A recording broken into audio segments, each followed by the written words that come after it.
The girl stood before the rulers of the empire, the king and queen, announced that she was going to marry, which reassured the man.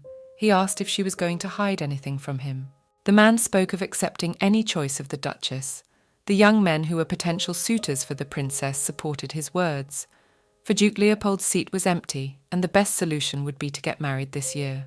The mother of the grooms offered to make the final choice, for there were many handsome and eligible princes before her, but the girl dumbfounded everyone with her words. She wasn't going to marry any of the guys offered to her.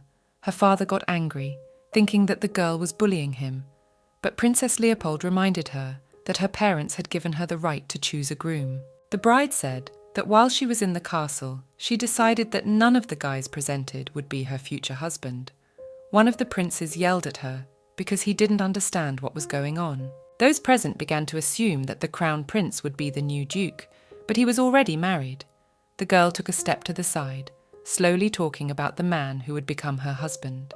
Princess Leopold stood in front of the blue-haired boy whom she had announced as her fiancé.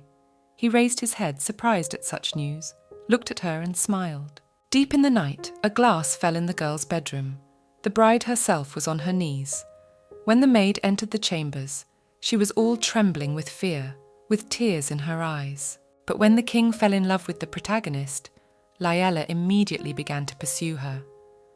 In the end, Liella even tried to The girl trusted this assistant as her own sister, but in justification, she only received words that His Majesty could kill all her relatives if she did not dare to take such a step. The bride did not believe that everything was arranged by the emperor again, because in her previous life, because of him, she had to marry Prince number 2, with whom she gave birth to a child, but she was killed shortly after giving birth. In her second life, Princess Leopold married a family knight to avoid following His Majesty's instructions, but this time too, she was killed by assassins hired by the ruler.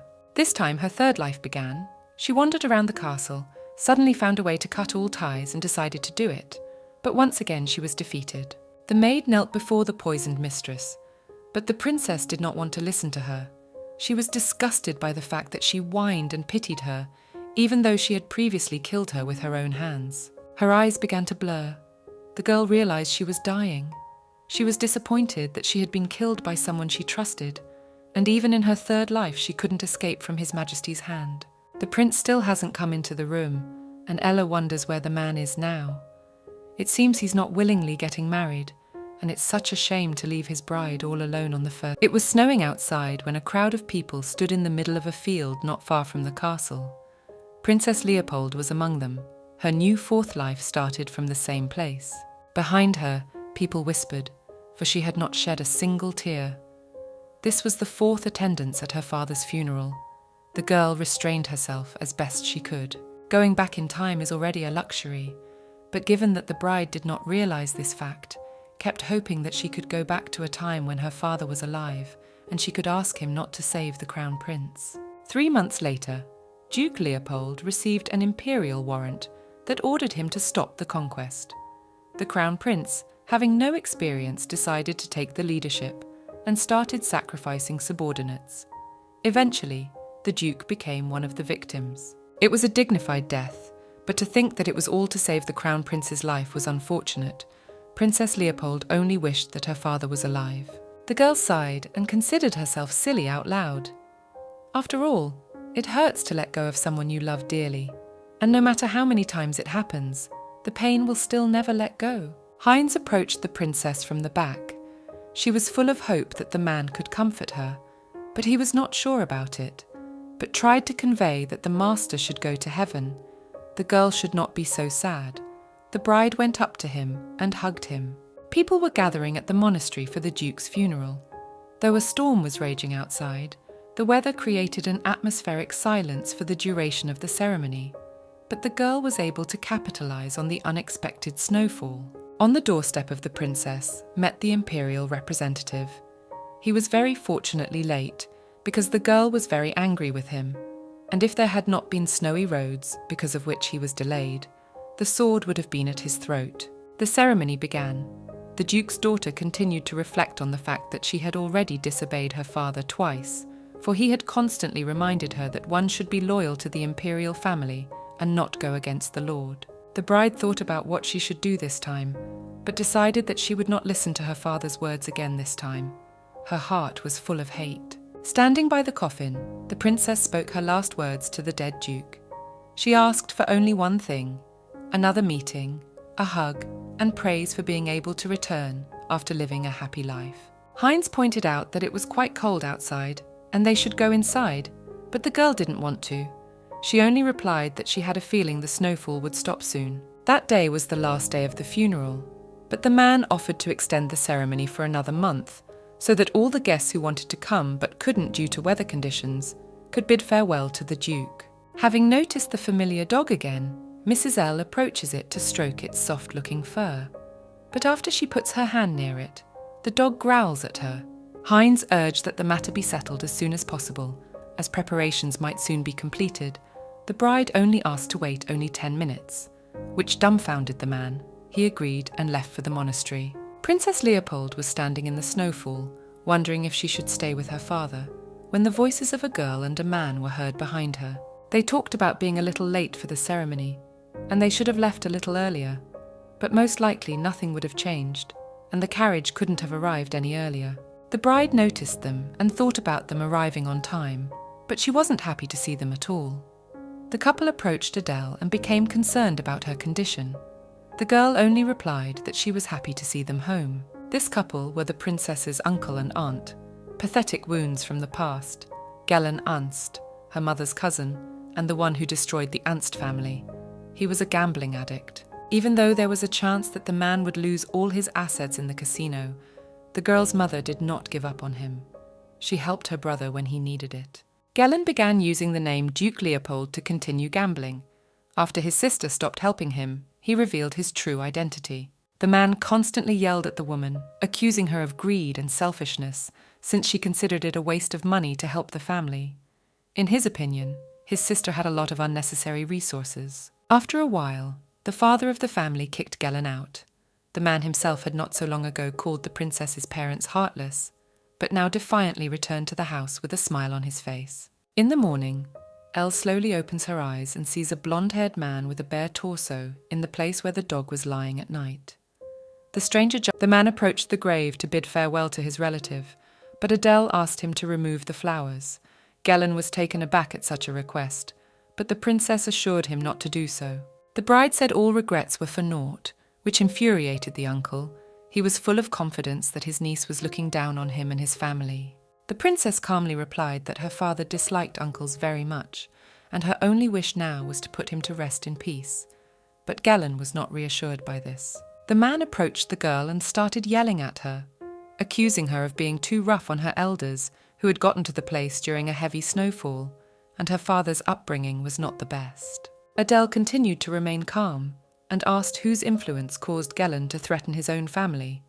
After all, her grandparents were quite wise, and everything seemed too confusing. Ella asks the maid to tell her the truth, and not to panic, and tells her that she really wants to meet the chamberlain.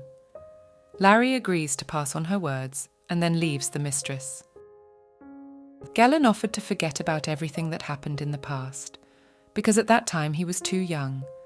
But now the man had changed, accepted all his mistakes, and repented of all his sins, and was sure that now the family would be able to live in a normal relationship. Adele found it incompetent that her uncle was so stupid at such an age, and in all likelihood he was oblivious to his behaviour towards her a few minutes ago.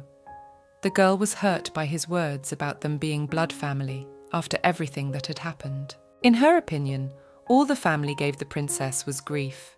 The man continued to make a friendly appearance and offered to spend time together.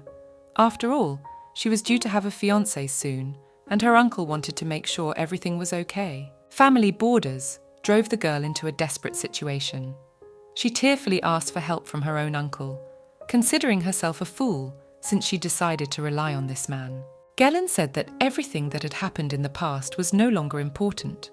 Since they were older now, they would gladly help their niece, which pleased the young lady. She only thought that this time she would use the man to the maximum. At night, Adele sat at the dressing table in her chambers. She was surprised that she looked so young, but remembered that her past life had lasted about 3 years, the longest life of a girl. The princess wondered how many more chances were left, or if this attempt would be her last. She was afraid that it would indeed be her last chance, and worried that she might die in vain. It made her angry. The lady was angry because her third attempt was just blown. In her opinion, she should have been a little bit smarter, more cold-blooded, stronger. She wasn't as scared going through the path for the fourth time. Adele only wanted to live, and despite the fact that in the end, all she could get was universal shame, it was worth it to keep moving in that direction. The girl was full of confidence in her success. There was a knock at the door. It was Heinz, who was surprised at the lady's decision to assign a room to Mr. Gellen. At the same time, a man was sitting in the chambers with his wife. He judged his niece for only allotting him some outhouse, thinking that since the grave offering had been rejected, the brother-in-law was saying something about their family behind their backs, or she was as stingy as the girl's mother had been.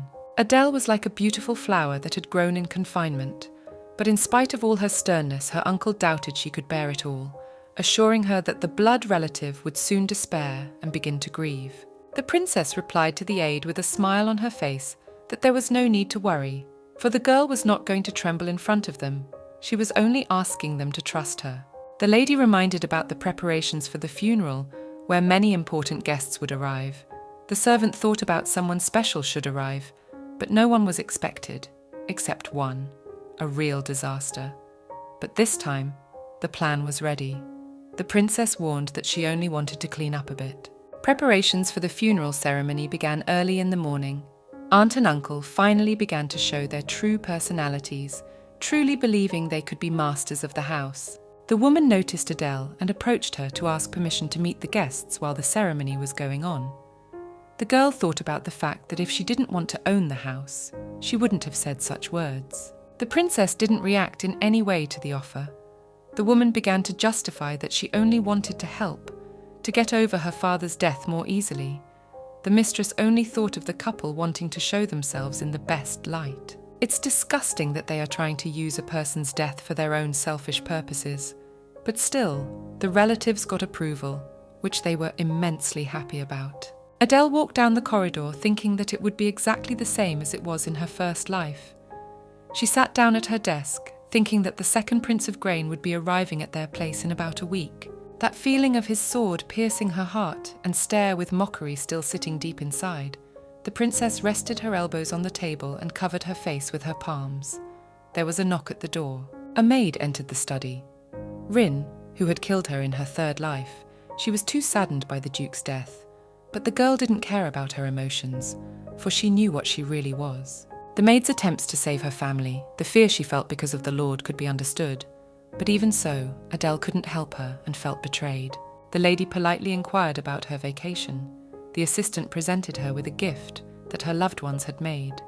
They wanted it to be given personally in her hands. Rin was sorry for the Duke's death, but Adele couldn't forget the horrible memories. Now, when she saw the maid's face, she remembered herself in a pool of blood. The lady thanked her assistant for her words of encouragement and asked her to leave because she wanted to rest, but stopped her by asking how she would react if the princess continued her father's work as Countess Leopold. The maid rejoiced at this news, replying that it would be wonderful, wished her a pleasant vacation and walked out. Adele thought she was a liar. At the imperial palace, Zernos was in complete indignation at having to go to Count Leopold's funeral because he hadn't saved his life. The man who sat across from him explained that he would need to attend the ceremony as the prince's representative because the crown prince's wounds had not yet healed and could be bad for his health. He reminded her that he was sending him there specifically because Lady Leopold wasn't in the best of health right now due to the loss of her father, and she definitely needed someone to open his heart to her. Zernos thought that he should prove himself to be at his best. The young man had the task of becoming Count Leopold. Then, the vast estate and untold riches could be his. The prince's eyes lit up. He immediately jumped up and assured the man that he would do everything to the best of his ability and could win the princess's heart. He was sent off to prepare for tomorrow's journey. The boy walked down the hallway, thinking that he could have gotten some boring task, unlike his older brother. Because who if he couldn't become a duke? Footsteps were heard behind. Zernos shouted towards the unknown man and ordered him to show himself. A young man came out of the bushes, Van, the prince's younger brother. The boy pushed his brother and shouted at him to shut up. He didn't like the younger one being a stutterer. Van fell to the ground when the older one said he was in a good mood today, so that's all he'd do for him now. If the younger one continued to annoy the prince, next time, it definitely wouldn't end just like that. As soon as Zernos left, the boy got up, cleaned himself up, and got upset that Jack was going to swear at him again. In the evening, pitiful pleas were heard in the house, men carrying suitcases to the exit, Rin kneeling before her mistress, constantly apologizing and crying. Adele tried to calm the maid, assuring her that it was just a wish. She hadn't made any terrible mistakes. She had a letter of recommendation, so it would be easy to find a job. In the princess's last life, Rin and her family would most likely be killed, and it would be the easiest way for the emperor to end everything. So the surest solution would be to kick the maid out. Lady Leopold asked Sarah to hire a new maid to replace the one who had left. The assistant asked if the lady had a candidate for the position. The woman would be happy to train anything. The girl replied that she didn't have anyone in particular in mind, but hiring Orpha would be a good solution. And on top of that, she asked her aunt and uncle to tell them to meet her and have lunch together. After these words, the princess turned and left, and Sarah warned the lady that she should be careful of her uncle because of his past attitude toward the count and his madam. Adele smiled and replied that she had no intention of getting close to Mr. Gellin. She only wanted to ask a favor. The maid only needed to call them in for dinner. The princess sat in the hall, thinking that the emperor was too hopeful about her marriage, although the girl did not want to dance to his tune. But a frank refusal was not the best idea. To become an aristocrat, one must receive a vote from every member of the noble assembly, a rule created to remove incompetent individuals from the position of head of the family. There were a few flaws in these rules. Most cast votes to their successor, but Adele was an exception because her family is a clan that raised knights, commanders-in-chief, generation after generation. But she was born a woman. One wondered if Lady Leopold would be able to lead an army if war broke out, since she wasn't even a knight, and it would be easier for her husband to just give up the position of duke. Someone expressed their point of view, and many supported it. Even the princess was beginning to think so, but just because she was a girl didn't mean she wasn't worthy. After all, she did love her family. Adele went out on the terrace and looked into the distance. She kept thinking about the fact that the person who will be running the northern region is not her husband, but herself. The princess returned to the manor where her uncle and aunt were already waiting for her. Gellin extended a hand to his niece and offered to join them, but the girl walked past. She thought the man was acting strange, but he was getting angry about her action. When they sat down at the table to have lunch together, then Gellin began to talk about the preparations for the ceremony. The man asked how long he and his wife would still be living in the annex, but Adele suspended their outrage and asked them not to push her anymore, or they would have to be evicted. The uncle began to get angry. The niece only offered to start the meal before the food got cold. Gellin began to calm Sage down, saying about how the princess wouldn't kick them out of the house. He noted that the girl was just as abrupt as her mother. Lady Leopold dined and thought about the fact that their pretense would not work on her, but in a past life she had fallen for this ruse. She asked her uncle aloud if he could do her a favor. Gellin happily promised to do anything for his niece. The girl asked the man to find her a groom because she wouldn't be able to cope on her own, and it would be nice to have a groom to lead the family. Uncle was taken aback by the idea. He could not find the words to reply, so he reminded the lady that he and his wife were helping Adele enough to make her successful in all her difficulties. Sage smiled and happily announced that they would find the girl the best groom possible. After asking if she had a candidate in mind, Gellin sat in complete shock. Adele bowed her head and admitted that she had always thought that her father would find her someone suitable. She looked up and with a smile asked if her uncle could fulfill her request. Gellin agreed, but decided he would discuss things with Sage first. Suddenly a bag of money was placed in front of them, much to the couple's surprise. The niece announced that if Gellin could find a suitable partner for her, the girl would reward her uncle generously. It was a temporary solution if problems arose. The princess took a glass of wine, drank a little, and warned that they should find as many candidates as possible, for she would choose carefully and leisurely. Adele decided for herself that she would make these guys tear each other apart, and asked her uncle to have them send out word that the princess was looking for a groom. All that was left to do was wait. It was a sunny, snowy day outside as Heinz picked up a package from a man at the estate gate. It contained several books. As soon as they said goodbye, the butler looked towards the house. Her uncle and aunt sat in their chambers discussing her niece's statement. Gelen was still embarrassed, and Sage saw it only as a benefit.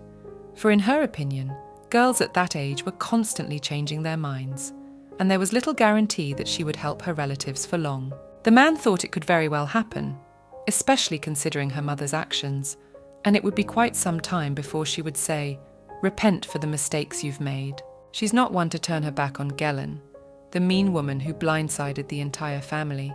Considering their blood relatives, everything could be just like it was with his sister. Sage reminded her husband that they had given her hope for 10,000 coins, coming here during the storm and taking pity on the poor child. The woman thought they were very lucky they had come. The woman urged her lover to be generous and help her favourite niece, for it was all they could do as her elders. Adele was sitting in her chambers reading the new issue of the newspaper and noticed the advertisement that Lady Leopold was looking for a groom from her uncle.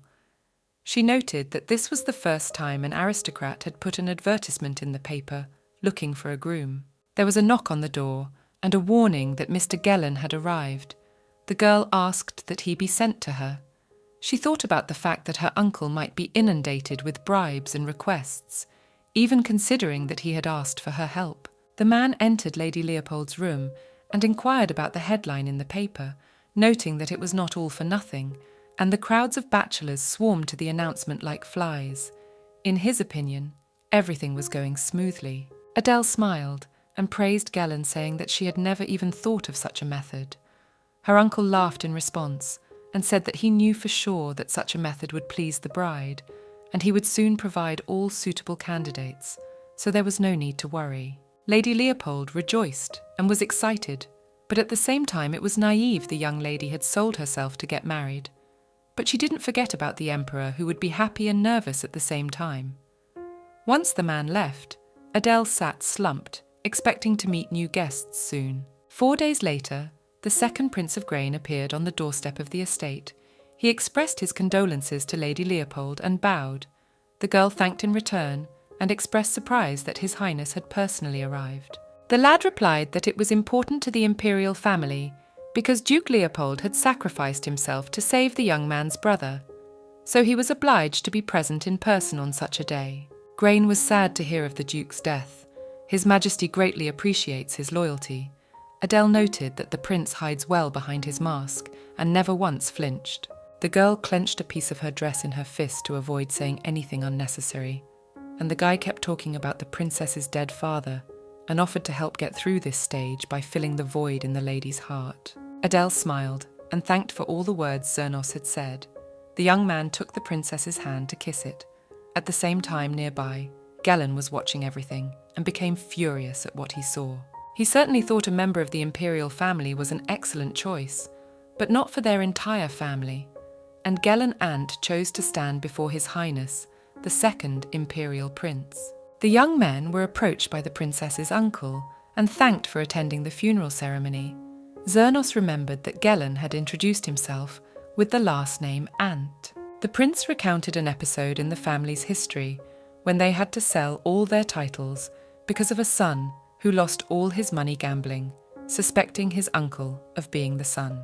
Adele was pleased with their meeting, for in order for her uncle to get his hands on all the family's wealth, he needs someone obedient and foolish to be the princess's husband, and the presence of a second prince who fits that role was quite unpleasant. The lady asked Gelen to take care of His Majesty. The man readily agreed, and Zernos was surprised that the princess was not alone in organising the ceremony, to which he received the answer that she was not quite in condition now, both physically and mentally. She was understandable, after all, she had lost her father. She had to do the whole funeral ceremony alone, so now her uncle was doing it. Zernos was surprised at what he said, and Adele, with a smile on her face, asked His Highness to stay at their estate longer if possible. It was only a cheap trick. In her chambers, Lady Leopold stood propped up on her dressing table, a maid standing beside her urging her to be as careful as possible. The girl exhaled. She thought she was pathetic for being scared of Grain. The princess remembered the Emperor's first plan with her marriage, and if she could beat him without any problems, the girl could become the head of the family. If only the plan could be changed. But then the thought occurred to her that the right thing to do would be to devise her own plan, and the more ambitious Gellin became, the more concerned the second prince would be. All they had to do was enjoy each other. In the evening, the lady went out in the street. During the walk, His Highness came up to her and gave her a bouquet of flowers, with the words that it perfectly matched the colour of the girl's hair. But roses could never achieve such beauty of her beautiful hair. Adele immediately realised that he was lying by giving all those compliments, because earlier Zernos had said they were soaked in blood while he held his head and cut them off. But she didn't give any sign and thanked the guy. All she should have done was play along with him, and as soon as the prince thought he had managed to win the princess's heart, but before she could finish her thought, His Majesty suggested she take a walk. Just at the time of the proposal, his uncle appeared. This infuriated the young man. Gellin offered to walk to a cosy room where he could warm up, for it was quite chilly outside. The man beckoned to his niece to discuss the wedding proposals. She bade Grania farewell, thanked him for the bouquet, and departed, handing the flowers to the maid with orders to pluck the petals from them and prepare a bath for her. In the chambers, while the maid was helping her mistress with the gathering, Gellin stood behind them and spoke of several candidates arriving today, at Adele's own request. The princess had one unresolved question, and some time left. She remembered that her longest life had been when she married Zernos, but it was unclear what the emperor wanted. If his goal was to have an heir, why exactly the second prince was involved? The maid warned that more guests had arrived than expected and asked Adele for help, to which the lady agreed because one assistant and the girl's aunt would not be enough for everyone. The girl, along with her maid and uncle, went out to the waiting grooms, who now and then showered the princess with compliments and attention. But even in these tawdry advances, she was able to find a plus. All attention will go to who will be the future husband, and no one even thinks that Adele herself may become the head of the family. But many will definitely be skeptical of such a decision, because of which the conversation between her and the noble assembly will not be very pleasant. But that wasn't such a big problem. The princess had a couple of powerful tricks in store, but the problem was that they were against her father's will. Already at night, the girl began to ponder the fact that these moves would be necessary to become the head of the family. But there was the question of when it would be more proper to use them. A maid entered the chambers. She noticed that lately the lady had been unable to sleep, so she brought a candle that would help with this ailment, said goodnight, and went out. Adele put aside the sheets she had been reading earlier and lay down on the bed. Then she heard footsteps, and her body didn't move at all and didn't want to obey. She decided that it couldn't be the Emperor's shenanigans, because there was no point in killing the princess now, so the devious scheme was thought up by someone else. The girl tried with all her might to make her body move, but she couldn't. She was touched by someone's hand, after which that person was hit in the face, after which the other hand reached under the pillow for the sword.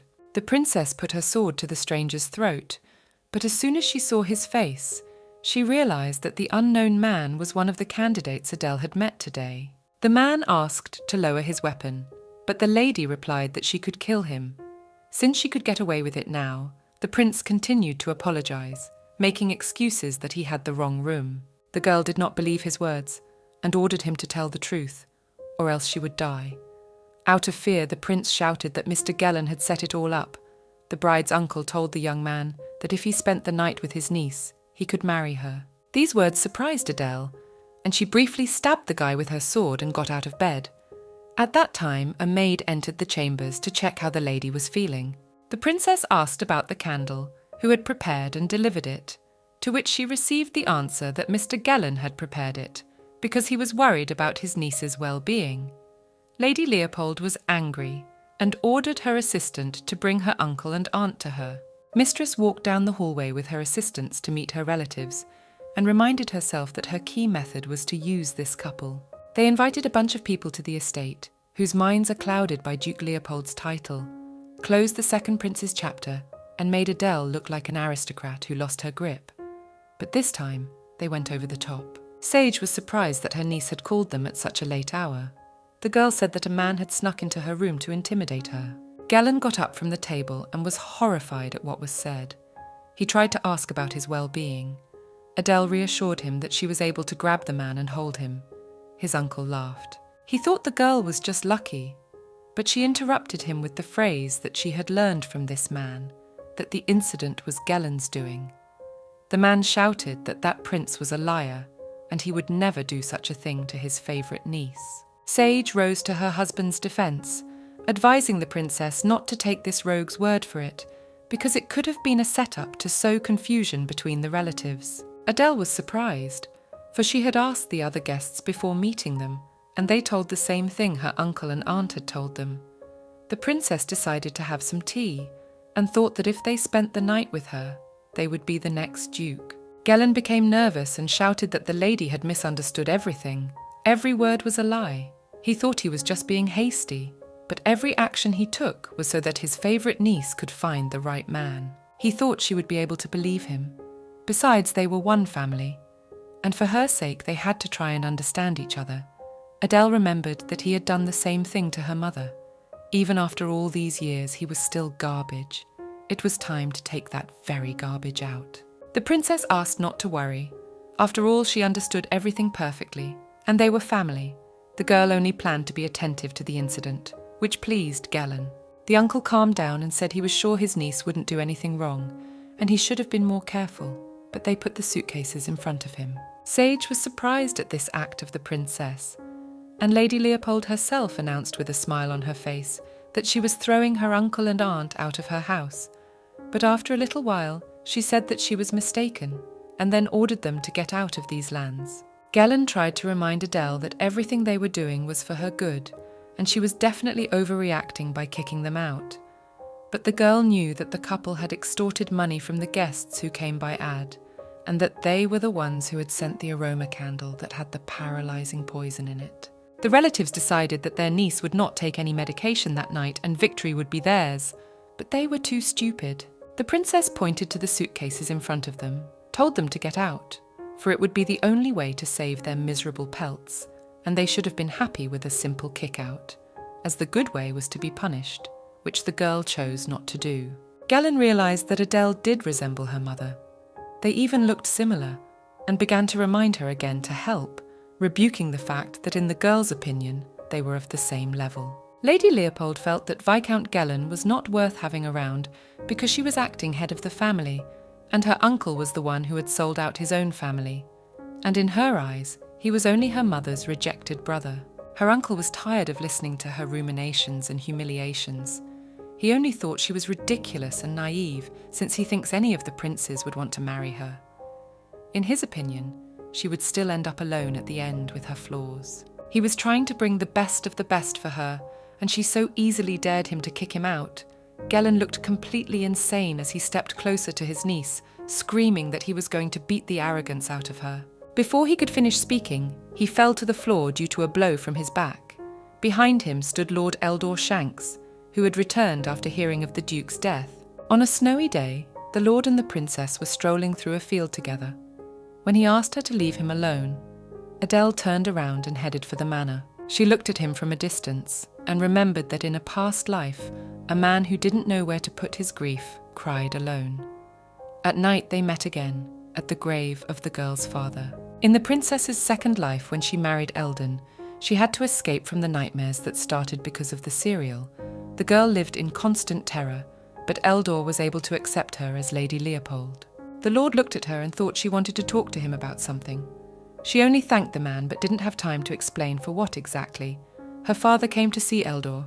He again asked to be left alone. Adele had tried to avoid crossing paths with the Lord as much as possible during her third life, and planned to do the same this time. But he needed someone to comfort him. The young man sat kneeling in front of Duke Leopold's grave, behind him trying not to get in the way. His daughter stood and smiled. Eldor turned around and noticed her. The Lord had always respected the Duke. He was the one who genuinely wept at his grave. She couldn't help him in any way but completely understood. Eldor was confused and wanted to explain everything, but the princess only apologized, and there was no way she could leave him alone.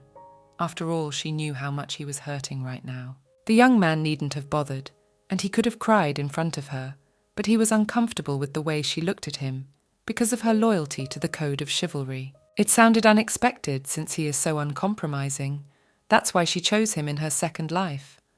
Adele went over to him and hugged him, saying that she likes to watch when he cries. If the man wanted to cry, there was nothing wrong with it, and blindly suppressing the emotion would only make it worse. The princess once again thanked the Lord for all he had done, thinking her father would have done the same, and offered to spill their grief together. Eldor looked at the girl with tears in his eyes and hugged her back. After all, he apologized for his meager knowledge of etiquette, but she only urged him to get on his way sooner, for the sun was almost up. The pair stood opposite each other, but unexpectedly for Adele, the Lord drew his sword and sat on his knee in front of her. This had never happened before.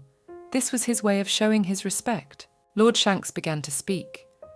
He wanted to be the princess's protector and put his life on the line for her and asked for a chance to protect her. Despite his life, she asked for his forgiveness because she didn't want to get him involved again, and she had to say no. The next day, Lady Leopold discussed the events of the night before with the second prince. He was extremely shocked, and the girl was already expecting Grania to leave her soon. Of course, the guy wasn't going back to the royal palace because there was absolutely nothing to do there, especially since the emperor didn't trust him. Zernos didn't trust either. He rather liked the possibility that the crown prince might die in the near future. He hates the emperor very much, and Adele was the one who faced his hatred. The prince said not to worry about it. His Majesty was calling him, so he had to leave tomorrow for the capital, and Lady Leopold was to go with him. The emperor was calling her too. Technically, the emperor had invited Lady Leopold to the royal palace, considering that the girl was not so simple.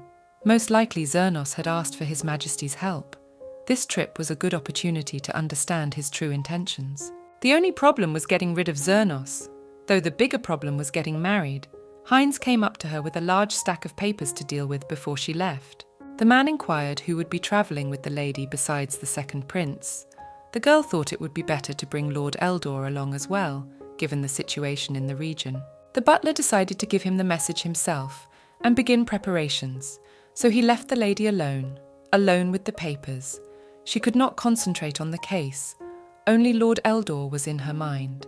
The knight's oath confirmed his loyalty to his master, and to the knight it meant forever.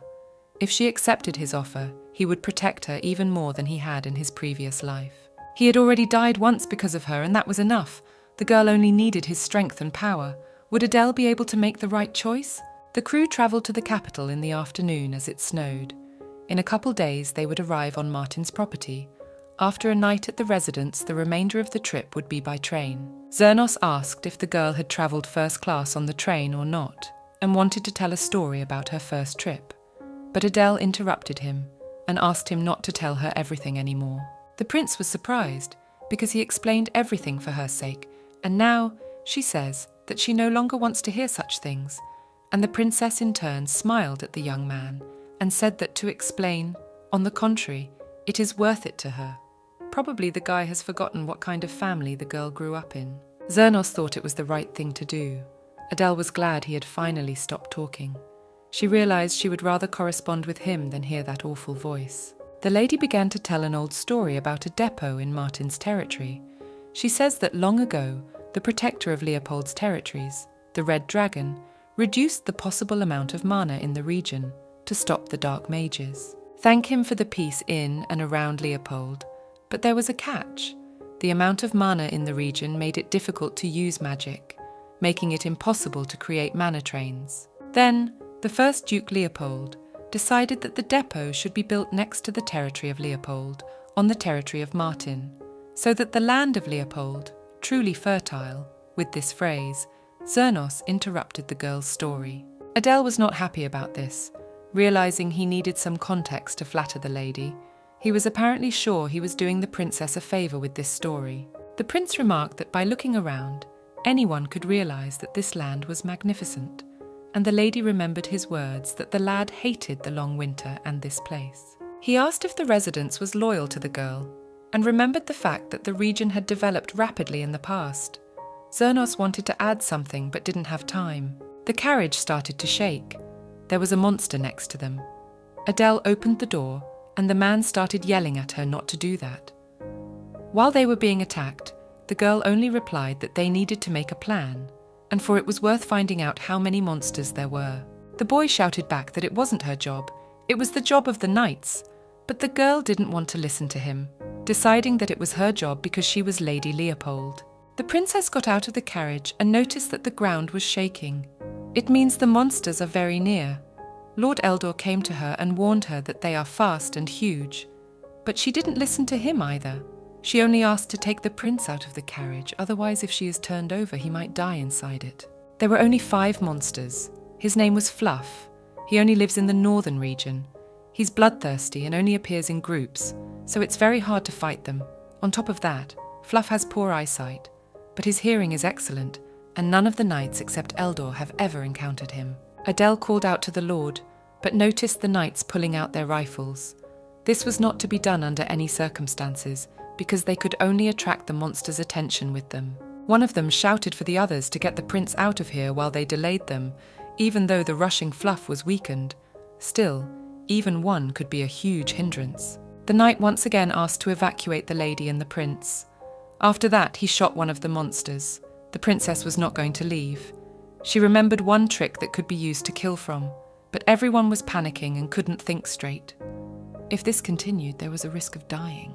The girl clenched her hand into a fist, ran over to the sword lying on the ground, picked it up, and made the right decision for herself in such a situation, to try to kill them. Eldor was surprised by this act of the lady, and she continued to strike the monsters one by one. When all the monsters were defeated by the lady, she stood covered in Cannon's blood. Not far away from her in complete bewilderment were the knights that saw it all.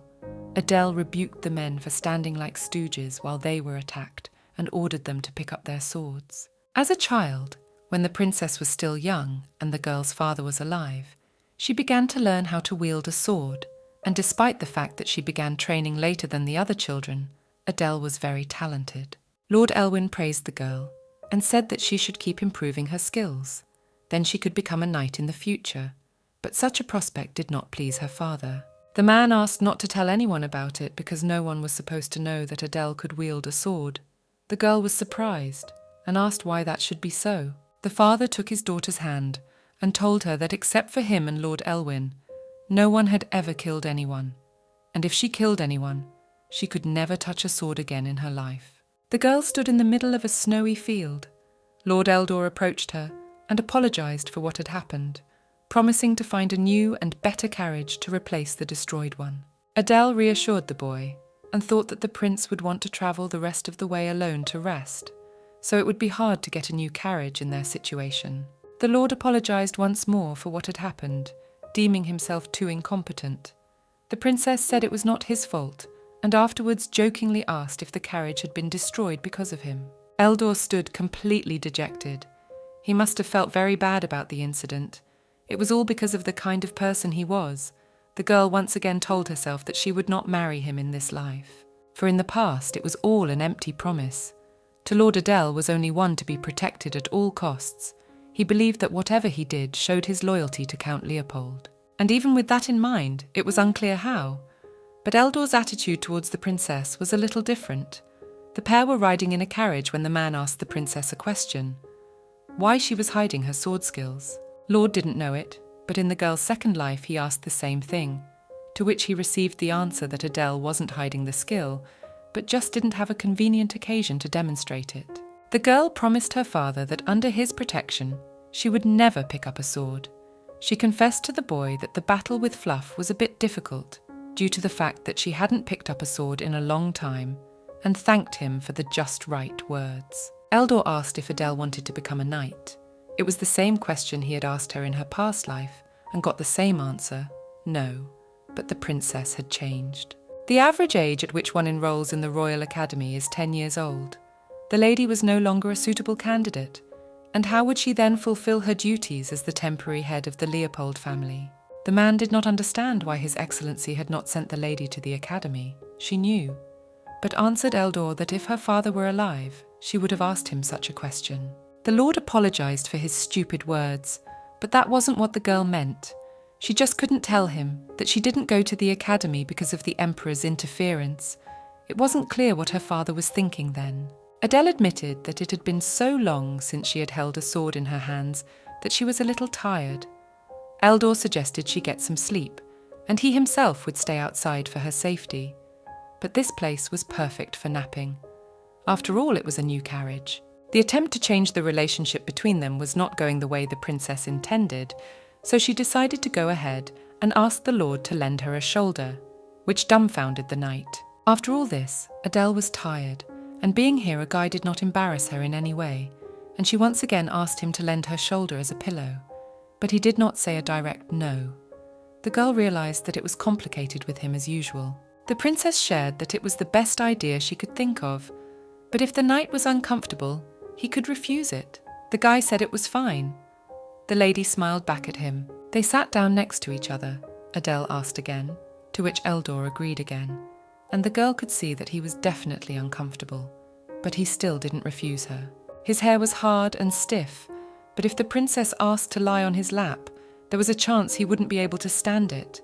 But he couldn't refuse, for it was Lady Leopold's orders, and this time he would most likely accept her offer. Adele told the Lord the story of the knight that married the lady he was supposed to protect. He protected her during the wedding, but only as a knight, not as her fiancé. She had questions for him. Would the knight who married his master be unhappy, or would he feel used and resentful of the lady who took away his freedom and happiness? The princess's attempts to stifle her guilt looked cowardly, and the Lord replied that he didn't think so. The knight probably just wanted to protect her, wanted to seem nice, but all he knew how to do was protect her. Adele fell silent. Eldor was a little startled by this, and she explained that this was the answer the girl wanted to hear, so that was the end of the story. The Lord was completely irreparable. Finally, the second prince and lady arrived at Martin's residence, the host sharing that he had been diligently preparing for the couple's arrival as soon as he heard the news of their visit. Eating and looking at Cyriel's face was difficult for Adele. They were met at the residence by an old friend of the girl's father, Count Bake Martin, who had overcome the snowfall to attend Count Leopold's funeral, and the princess was grateful to him for it. The man noted the improvement in the lady's condition since their last meeting. The heroine thanked him for his concern, and regretted that the crew had encountered monsters along the way. Fluff, who lost his food due to snowfall, has moved away from his main habitat and is gradually approaching the lands near the residence with each passing day. When Earl Martin first heard about the incident, he was so shocked that he couldn't stand on his feet. After the man heard about the second prince's victory over the monster, he was even more shocked. Adele didn't really like this news, for she knew how things really were, and the Count continued to question Grenier about how he had managed to defeat Fluffy. The girls silently watched the prince's reaction, because he, absorbed in attention, gave everything out of his dumb head, except the information about Lady Adele rushing into battle alone, and the information about how strong Fluff was. So he took all the laurels for himself, though he himself would have been frightened by the mere smell of the monster. The princess was grateful to the guy for digging his own grave. Zernos replied to the man that he did not think of it as a great feat, and asked Lady Leopold what her opinion on the matter was, to which he received only a smile. Adele approached Earl Martin, finding him humble because of his treatment of his expeditionaries, where everyone is a veteran or recognizable soldier, and everyone knows it. The man thanked the princess for such words, and shared the real truth that there was a good harvest last year, so the number of monsters increased, and the Count can't hire someone, and they don't have many people. The girl was upset by this news, thinking that Bake could have asked for help from the Leopold house, but apparently he didn't do so out of respect, since they already had a lot on their plate. Count Martin was surprised at the trick His Majesty was using, and wished that his men could learn it too, but Zernos replied that he was already tired. He explained that he was heading to the capital with the lady as per His Majesty's orders, so they would need to leave. After they ate, Adele said they would need to get permission from the Emperor. The girl spoke with a smile on her face about being allowed to join the expedition. She figured that since His Majesty was known for his patience and wisdom, he would allow her to stay when he knew all the circumstances. Zernos was clearly unhappy with his companion's suggestion, and she went on happily, praising the prince for his victory over Fluff and thinking he would add morale to the team. The princess asked why he was refusing to participate in the expedition. The young man got up from the table and repeated that he was very tired, so he planned to leave immediately after the meal, then looked at her menacingly. Adele agreed with her companion's words, thanked Count Martin for the fine meal. Then they departed, the man left standing alone. As soon as the couple was alone, the prince grabbed the lady's hand and looked at her angrily. The girl was completely bewildered, asking why he did it. The guy said something through his teeth and then turned to Adele. He said that if she wasn't Leopold, and if her family's territories belonged to him, there was no way he would give her the right to look in his direction like that. Zernos warned that in the story of Fluff, to boost the royal army's morale, they would say that he had killed him, only because those who protected them decided it was for the best. Adele held onto her sore arm and didn't understand why the guy was angry, though she was in agreement with the others. She told them that once she became Leopold, she learned a lot about enslaving evil creatures. She was able to defeat Cannon even with poor skills through hard training, and did so for the benefit of His Highness, but not because of warm feelings for him. The princess finished speaking, and the pair stood in silence for a few minutes, after which the girl decided to talk about the monster's weak spot, the middle of the forehead, because their tough skin is weaker in that place. Zernos laughed at her and her tactics. Afterward, he began to assure her that the weakness of all monsters was sight, so it was easier to just punch them in the eyes. But Adele disagreed. The girl did not agree with her interlocutor because hitting Cannon in the eyes was a senseless idea, because he already has problems with his eyesight, and it is much easier to attack in the forehead. The prince thought over his words and agreed with the lady's idea, and she in turn replied that her trick was beyond the lad's ability. But if Adele covertly trained His Majesty, he could manage. Zernos thought about it. For the sake of the lady, he was obliged to join the expedition and decided that he could get permission from His Majesty. Besides, it would be quite dangerous there, so he would need to protect Adele. The princess asked the prince why she should take part in the expedition, for she would be cheering them on in the castle. This greatly surprised the young man. At night, the girl sat in the manor with Eldor. He treated her bruises. It was a surprise visit from him, and an official summons from His Majesty. Then everything fell into place. The royal family wanted to arrange a wedding between Lady Leopold and the second prince, and if the princess is happy, it's okay. That's what everyone thought. But if someone hurts her, Adele tried to reassure the lord that everything was fine, but he resented the way Zernos was treating her. She didn't care. The phrase upset the knight. The girl had a cold look, as if she were an alien. Now she looked like a completely different person in Eldor's eyes. After the Duke's death, she had begun to carry the burden of the head of the House of Leopold, and it had changed her. If he could not protect her, he wanted to at least help her. The lord asked if she was going to marry the second prince, to which he received the answer that this trash will never become Lady Leopold's husband. She sees him only as fuel. The man was surprised. After all, he was supposed to be the fuel, and asked why Adele had given him all her credit, and even helps with the expedition. The girl realized the knight had noticed as well.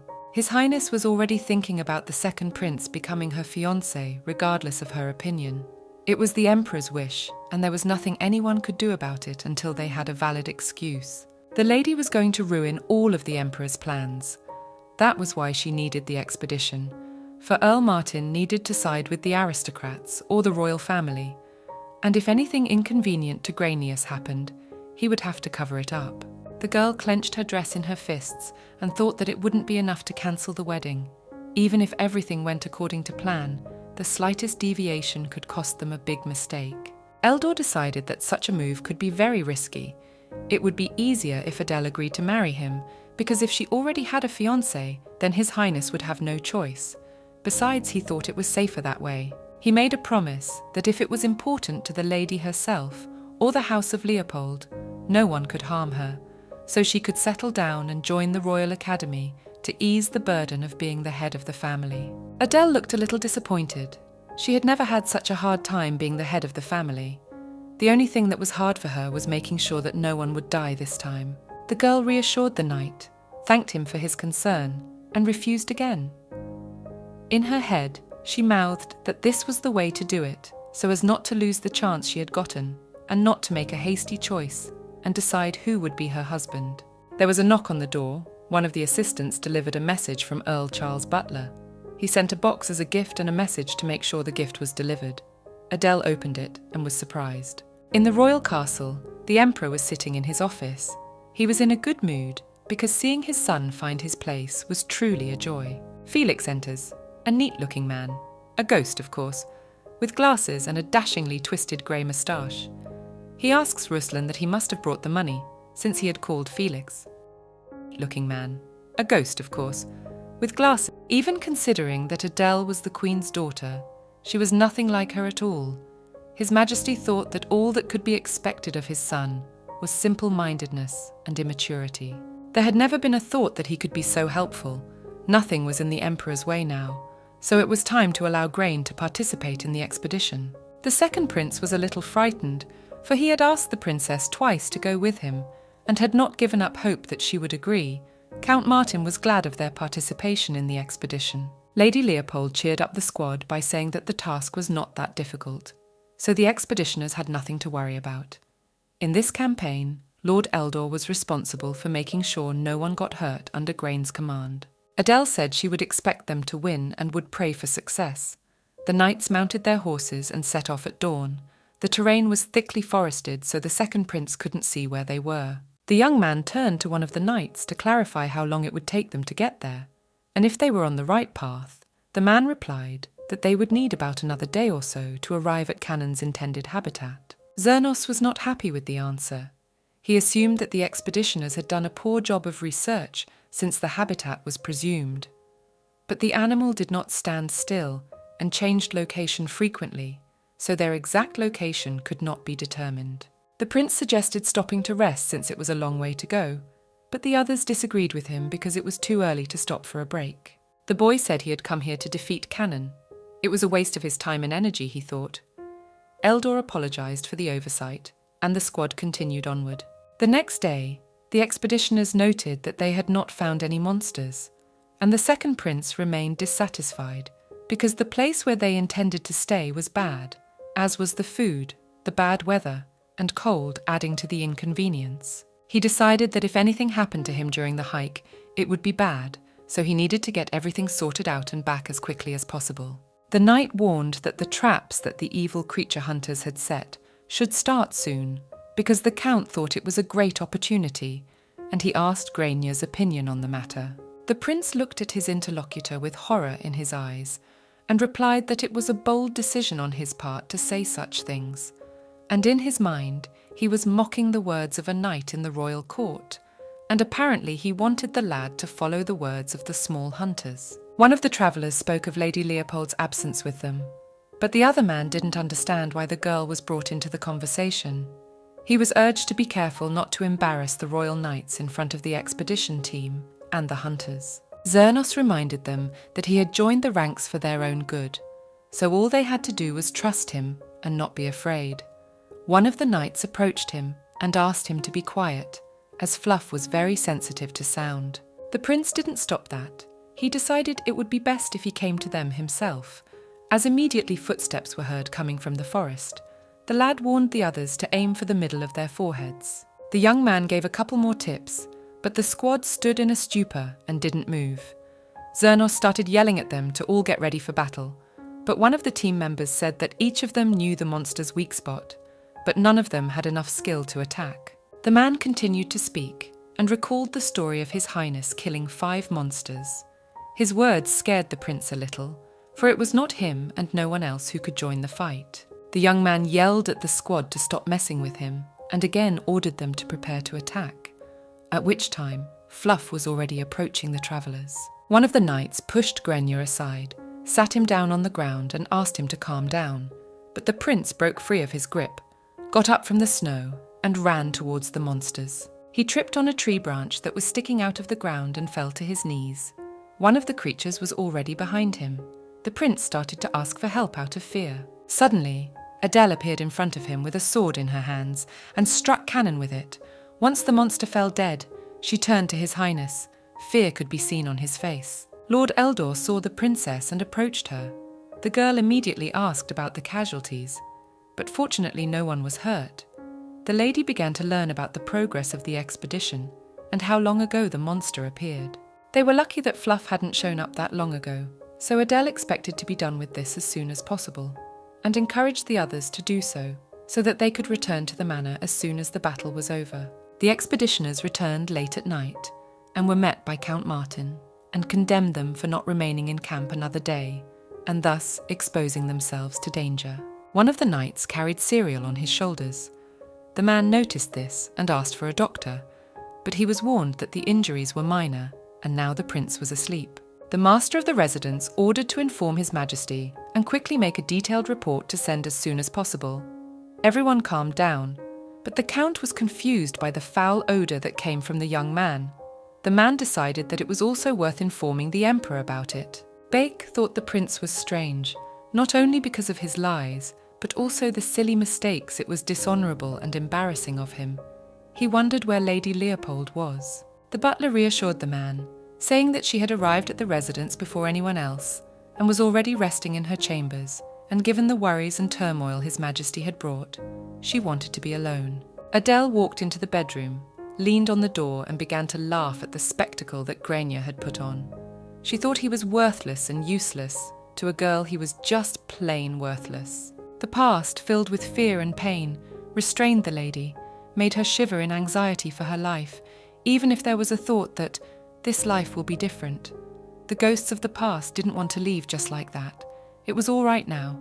This simpleton didn't scare the princess anymore. A little later, the count met with Adele to talk and have tea. The girl told him that the gift she received she liked. This very gift was a sword. She was very surprised by such a thing. The princess wondered how Martin had guessed that he was the one who had killed Cannon, and he replied that he had just guessed and was glad he had hit right in the bullseye. The sword had been dispatched out of curiosity. Once Beck heard a story about a teacher who had to keep the talent of one of his students a secret. He remembered the face of a father who disappointed his daughter. Adele thought the man might know why the father wanted to hide his daughter's skills, but he knew nothing. All he heard was a quiet grunt. The girl was a little disappointed. In all likelihood, the real reason she would be destined to never know. The count noted that her father's description of the princess was very different from reality, and while they were at dinner, the man became more and more convinced of it. The lady was too composed and calm for an aristocrat who was ready to marry anyone in the kingdom. Now Martin thought that all the hype was one of a stunt, but the girl admitted that she still hoped to meet her fiancé. The man thought that the announcement was a distraction. Adele admitted that the thought was correct, because His Highness was hoping for a wedding between the princess and Grania, and that outcome would not be a pleasant one for the girl. A friend of her father confirmed the lady's assumption and joked that wet pants were not very suitable for the role of a groom for her. The interlocutors laughed. The man was proud of himself that the joke turned out well. The count asked if the lady was going to become the next head of the Leopold family. Adele confirmed that her words were not some idle chatter. Martin replied that a man is defined by his actions. He believed that the girl was competent and strong enough to put the words into practice. The princess considered the interlocutor shrewd. He in turn admitted that it was only a small trick, which sooner or later the lady would be able to master. Beg asked about the wedding. The lady shared that she was still thinking about what to do with it. The count asked how she felt about marrying the man's son, although the young man is not that talented and without global achievements. But he is very kind and faithful, so he could be a perfect match. Adele was surprised at such a suggestion and replied that she would think about it. The potential groom's father was flattered by this response. The girl smiled back. Count Martin suggested that by now all the knights were probably bathing in alcohol. They must be glad that the difficult expedition had ended without casualties. He thanked the princess for such emotions. The girl thanked the man in return for the wonderful conversation. He warned that she could keep the sword because it was a gift. The princess smiled gratefully. Adele didn't think her anxiety had decreased, but her heart was filled with warmth. It seemed that the distance between father and daughter had slightly decreased. She wasn't going to give up and wanted to wait for spring. The girl wanted to wait for the snow to melt at the end of winter. This was the 4th time she had waited for this time. The strange air that went along with it was close to the princess, and today, as always, she kept repeating to herself the same thing, that she would wait for the warmth at the end. The second prince had exceeded Lord Eldor's expectations. No one had thought that Zernos would leave Adele alone and return alone. It was hard to digest how pathetic the young man had turned out to be. The princess was surprised to see the knight angry. This was something you didn't see often. It was something new. You could see how he had lost control of his emotions. The fact that he managed to make the worst possible decision when no one was pushing him to do so. You had to be thankful for that kind of thing. The journey became much more comfortable. Count Martin approached the lady with the news that His Highness would be leaving early. He was worried that on such a long journey to the capital, the girl would go alone. Adele thanked for the concern, but she trusted her knights to protect her. She only wanted to ask a favor to keep the performance secret during the expedition. Just then, the man took a break from writing the report. But there was one problem. Everyone had seen the princess's skills, so it would be quite difficult to conceal that fact. The lady believed that everything would be perfectly fine, and for the sake of preserving the prestige of the second prince, they would not talk about it, which meant that Zernos would become an unknown, useless soldier, and all the laurels would go to the warriors of Duke Leopold and Count Martin. The man decided that he should now detail all the efforts made by the second prince, Adele thought to herself. If a ruined reputation is a disgrace to the royal family, it becomes a disgrace to the entire kingdom as well. Spoiling the expedition, running away and pants wet with fear. After all this, Zernos will not be able to bear the humiliation that fell on him from all sides. On top of that, he asked for the princess and ran away to the palace. These facts cast doubt on the thought that he would be a suitable candidate for marriage. The girl wondered who the emperor would propose this time. Because of the remaining princes, the only one who was suitable in age was the third Prince Yang. Besides him, not counting the youngest seventh prince, there were still 3 others. The possibility of a change of candidate was high. The whole situation seemed rather amusing. In the king's castle, His Majesty struck Grania and began to reprimand him for such a failure on the expedition, for he had volunteered, but had not gotten the outcome he had hoped for, and had fled alone humiliated. The man continued to strike the prince with accusations of ruining the plan. The young man sat on his knees and to himself blamed Adele already for manipulating him. Before this, His Majesty had never hit him. The boy thought his older brother had done nothing outstanding. He had merely returned from an expedition in which almost everyone had died. The campaign that Grania was on at least did not fail. He reached his hand out to the emperor, hoping to justify that he had fought with honor. But he had made a small mistake, for his father did not know that Lady Leopold had killed the monsters. His Majesty asked the butler to take the second prince out of the study and call for Ian. The young man was in complete shock and was afraid of what would happen to him next. Adele was sitting in her chambers when one of the maids alerted her to the visit of a stranger who was looking to meet her. The girl was surprised as she wasn't expecting anyone. Entering another room where her guest was waiting, she saw a dark-haired girl, Irina, whom they hadn't seen for a long time. Her arrival was a big surprise for the princess. The girl inquired about the lady's condition and admitted that although she had sent a letter to her friend, she was still worried about her and was glad they could meet. Considering Irina worked in the palace, her family's status was rather modest. It must have been difficult for her to travel to the northern lands during the heavy snowfall. Adele thanked the girl for her concern. Behind her friends stood 2 assistants. They made the lady a little nervous, for she did not know why they had come, whether to meet the princess or to keep watch. The heroine offered Irina to take a walk together. They went out into the garden, where Adele asked the girl how soon she was going to return. It turned out that things were already packed, but the news of the arrival of the princess made her stay a little longer. The friend was surprised that the lady had come so early, for she was to be here tomorrow, and the one whom the lady wanted to meet today had not arrived. Lady Leopold confessed that she had fought with Fluff. These words shocked Irina. Adele realized that the rumors had not spread yet, and the emperor would stop them by all means. The friends continued to talk on the subject when they heard shouting behind them. The princess turned around and noticed Grania nearby, yelling at some guy and hitting him. He was very angry with him. The unknown man was sitting on his knees in front of the second prince and apologizing with tears in his eyes. Adele peeked from behind the bushes at what was going on. She was surprised that the guy who was getting hit didn't respond to him in any way. When the victim raised his head, she saw his golden eyes. In this child, the girl recognized the emperor's son. She didn't understand why he was being bullied like this. At this time, Irina took her hand and suggested that they leave as soon as possible so they wouldn't be noticed. The lady asked who this guy was, that even her friend couldn't say something. He turned out to be Prince Wang, a shadow of the palace. The emperor perceived him as a mistake made one night. Adele was greatly surprised. In him she recognized the fourth prince named Vincent Ferdes Athanas. From her memory he had died at the age of 16. This was the first time the princess had seen him in all 4 of her lives. Irina began to push her friend towards the castle so that they would leave unnoticed. But the second prince continued to shout at his brother. In his words, the princess heard accusations in her direction. The lady paused to hear if he was really talking about her when Lord Eldor appeared behind them. When the heroine saw him, she asked one favor. She became interested in the fourth prince. So she asked the knight to follow the guy and find out everything about him without attracting attention. The man nodded his head and left. Irina asked, when the last time the lord had rested, and noted how everyone fell for it, when Adele decided to take a walk with her alone.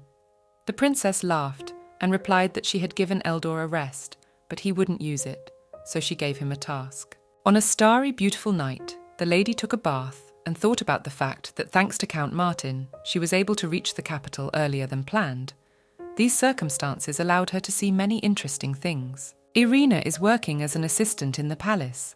Right now she's taking some time off because of her work in the northern part of the kingdom. Soon, she'll start travelling between the north and the capital again, which is a good thing. With her influence, Adele could leave her in the capital. Then she would be able to help and stay in touch with all the happenings of the city. The princess was glad to meet a close friend. The fact that the lady was calculating and had weighed all the pros and cons, but much was lost in trying to survive and stay afloat. The girl finished with her water procedures, climbed out of the tub, and covered herself with a towel. The thought swirled in her mind that today's dinner might have been cancelled, and soon the emperor would call her to get what he had wanted for so long. He would begin preparations for the next stage. If Adele would begin to fulfill all his requests if he was the one to control her. But more stunning were Grain's words the day the lady gave birth to the baby. The second prince took the infant in his arms and was overjoyed at the birth of his child, for he hoped by means of it to obtain recognition from his majesty. The lad's eyes were full of madness. The lady didn't understand why he killed her in her second and third lives, if his goal was to find a successor to the royal family. The girl dressed and sat on a chair at the entrance to the balcony, where Eldor was waiting for her. The lord explained that he didn't want to be seen, and it was the only way. The princess invited him in, whereupon the man began to talk about the fourth prince's residence. Van lived in a very shabby place, and the knight saw the stable boy helping him heal his wounds. Adele thought that, contrary to rumours, he was not a fool at all. He was sitting in the stables where the servant wanted to help him, but he refused because he was sure he would be beaten again tomorrow. The princess's unbearable day had started with lunch next to the emperor. He decided he should have called the lady later. He felt like the girl hadn't fully recovered from her long journey yet. The heroine thanked the man for taking the time to dine with her. Amidst all the royal commotion, His Majesty replied that he was worried about her because of all the problems she was facing. The emperor admitted that he was much relieved to see Adele in full health. The girl thanked him again for his concern. The man began to talk about the blizzard in the lands of Leopold. He thought that because of the cold climate of the lady's home, she would find the weather in the capital strange.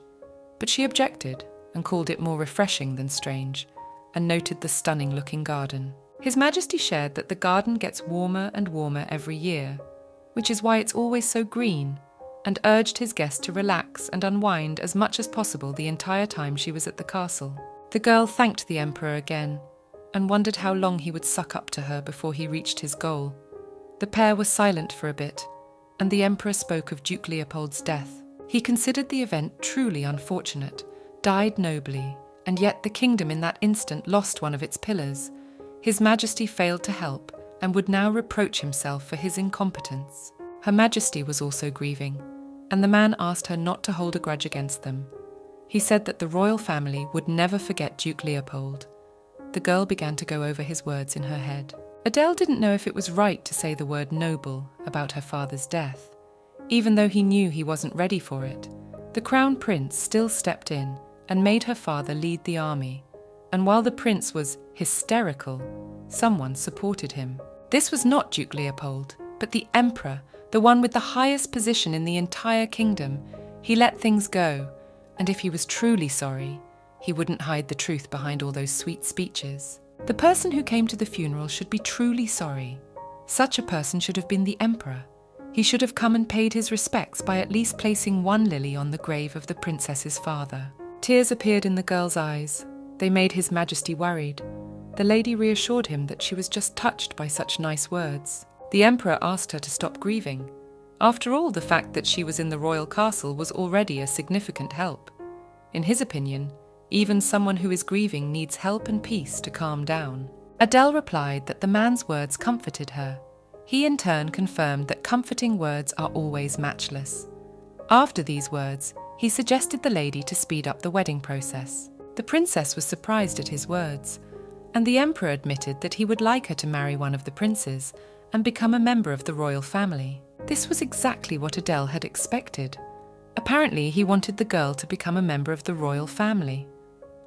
After all, the man began to talk about the Leopold lands being independent and unsociable without the head of the family. He believed they were at risk. His Majesty considered the most suitable candidate for the role of Lady Leopold's groom royalty. The heroine in turn admitted that when the second prince visited her family's estate at the will of the emperor, she already guessed what it was all for. Adele was insanely happy. She confirmed the man's words that she needed someone she could really rely on. His Majesty was glad that the girl could understand his intentions. The princess was reminded of her family's essence of bravery, with not fearing the enemy and taking pride in her swordsmanship when she saw Zernos leading the expedition as the sword of the whole nation. He had a huge responsibility, so the lady began to worry about how he would manage the family. The second prince's father tried to justify himself by thinking that the girl had always lived locked up and was shocked. The emperor reminded that monsters were very dangerous and no one could be calm in front of them. Sword skills didn't matter at times like this, and mistakes in the first battle were common. Adele was surprised by such confessions. The man asked not to reject the man because of his shortcomings. After all, the expedition eventually ended in success. The girl decided that she had offended His Highness because of her short-sightedness and promised to apologize to him. The lady remembered that the emperor had mentioned several princes and asked that she be trusted to choose one of them. The man agreed and warned the lady to think hard. The girl hoped that she would be given enough time to think about it and decided that she would choose a suitable groom during her stay in the castle. After lunch, the princess returned to her chambers and pondered over that meeting. She was slightly surprised by the atmosphere, and she had in no way expected to receive a written oath from the emperor. When the crown prince ascends the throne, his brothers, the other princes, will have to leave the castle and the capital. Apparently the wedding was the deciding factor in their leaving the palace.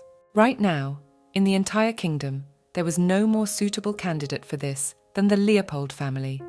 At the same time, there was a knock on the door. The aides alerted that she had received bouquets from the princes. Adele had the maids put the flowers on the window so they could be seen from the other side, and she herself realized that these gifts were a clear sign that right now, the princes were hard at work making her their wife.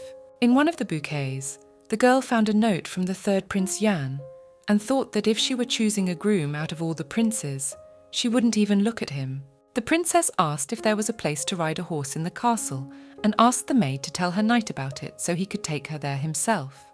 Adele smiled and waited to meet candidate number 1. The sun was shining brightly outside as Eldor rode the horses with the princess to where Prince Van lived. The pair dismounted from their horses, the knight questioning if she was sure she wanted this meeting. The lady replied that now she had to choose one of the princes. They said that pearls grow even in mud. The man sighed, then asked if she was going to keep information from him once again. The girl laughed and told Eldor that she was very interested in watching them make idiots of themselves. With the Lord's help, she learned that Prince Wang was not stupid at all. That day when Adele saw Grainya's bullying, then the knight stayed in the garden to follow him. He said that after the second prince left, he fell down after a while and looked very helpless. It was unexpected. He quickly got up and began to reason out loud why his brother was taking his anger out on his younger brother, if he was the one who had wet his pants and been dumped by the woman. A stable boy ran up to Van and advised him to be careful with his words. The guy didn't understand how he had found him. The man explained that he had gone after the second prince. He looked disgusting and had come here by chance. Eldor was surprised that the stable boy knew he was just playing, and at the same time the younger prince sighed and said he was very tired and wanted to get out of the castle when the emperor died and the crown prince took the throne. Van changed the subject and asked if there had been any recent encounters with horses. The stable boy ran after him. Eldor asked Adele if she thought the idea was too risky. In his opinion, the prince did not watch his words and actions. In addition, he is very exuberant. The lord considered him a real teenager. The princess asked him not to worry because she is not so easy to offend. The knight looked at her warningly. The lady had already headed alone towards his house. It was wooden and completely unsuitable for the young man's status. Adele looked inside, and she was lucky that Van was there at the time. The girl called out to the guy, which startled her. The lady asked for help. She said she twisted her ankle. The prince didn't understand how he could help the princess. She asked him for a place to rest, to find a new horse because hers had run away, and the last request she asked was for him to help her walk. The guy stood puzzled, took the heroine under his arms and led her into the shadows. She furtively looked at him. They accidentally met a glance, after which Adele realized that the prince was a bad actor. The girl decided that she would need to spend a little more time with him. They walked, Prince Wang thought. Why on earth would he, a royal prince, have to help a nobody move? He couldn't believe that the lady above him needed help from the younger one specifically. The young man figured she only wanted to use him. The resentment was evident on his face. Adele looked up into his face and wondered how he hadn't been caught yet. They reached the haystacks, which Van suggested the lady sit down on to rest. The princess looked at the stable. It stood in a secluded corner of the castle. It was small and not interesting to anyone, although it was shabby but very strong, and the atmosphere was much cozier than expected. Van was standing next to a white horse. The lady thought it suited him well. It was probably because they had the same caretaker, stablesman Jack, who was assigned to the fourth prince. Adele decided that this very white horse would suit her. The guy warned her that it was quite ugly. The girl asked the young man's name. He preferred to keep it a secret. The lady continued questioning. The next question she asked how long he had been working at this place. Van couldn't remember. The lady got a little frustrated and thought to ask what the prince might know. Adele saw fit to ask if he wished to be free. At this phrase, the guy turned around. The lady went on to say that it would be quite nice if the emperor died soon. Van sighed and began to judge the princess for saying such words. To him she seemed rude. He asked her to leave, after which he approached one of the horses and offered to ride it.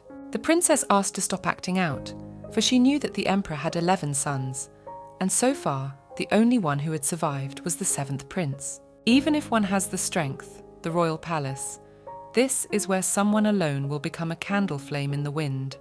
If the prince can survive here without anyone's help, then he must have turned into a fool who has no chance of ascending to the throne. At the end of her thoughts, Adele called the guy by his full name. Prince Wang didn't know how to react to that at all. He tried to object that that wasn't his name at all. The princess sighed unhappily and once again asked for the play to stop. In her opinion, he was a terrible actor, and his real position in the castle was clear to absolutely everyone. The lady repeated verbatim everything he said about escaping from the palace and regarding the 2nd prince. The 4th prince was extremely surprised. Adele admitted that she was the one who dumped Grania, then introduced herself. Van couldn't find the words to properly express all his emotions, so as soon as the princess finished speaking, they stood in complete silence. After a couple minutes, the prince asked what the girl's motives were. He thought that the lady intended to play him due to finding his weakness, but the lady admitted that she didn't consider His Highness to be his friend and intended to make a deal with the guy, and if they both tried their best, Wang could be free.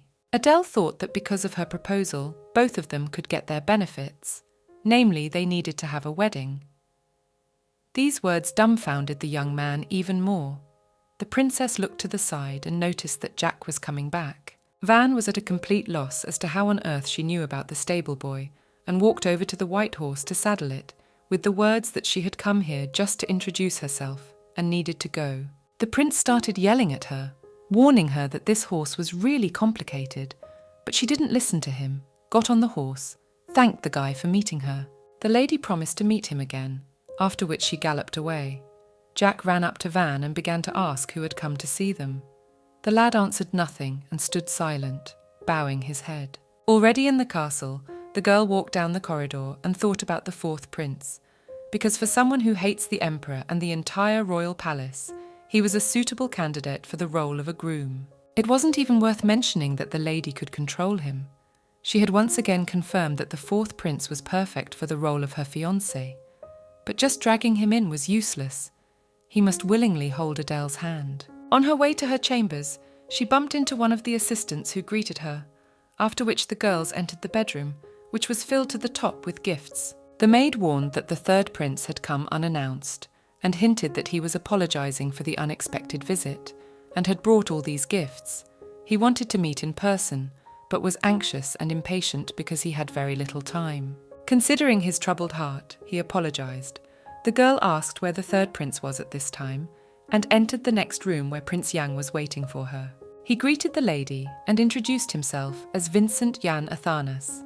He kissed the princess's hand and smiled at her.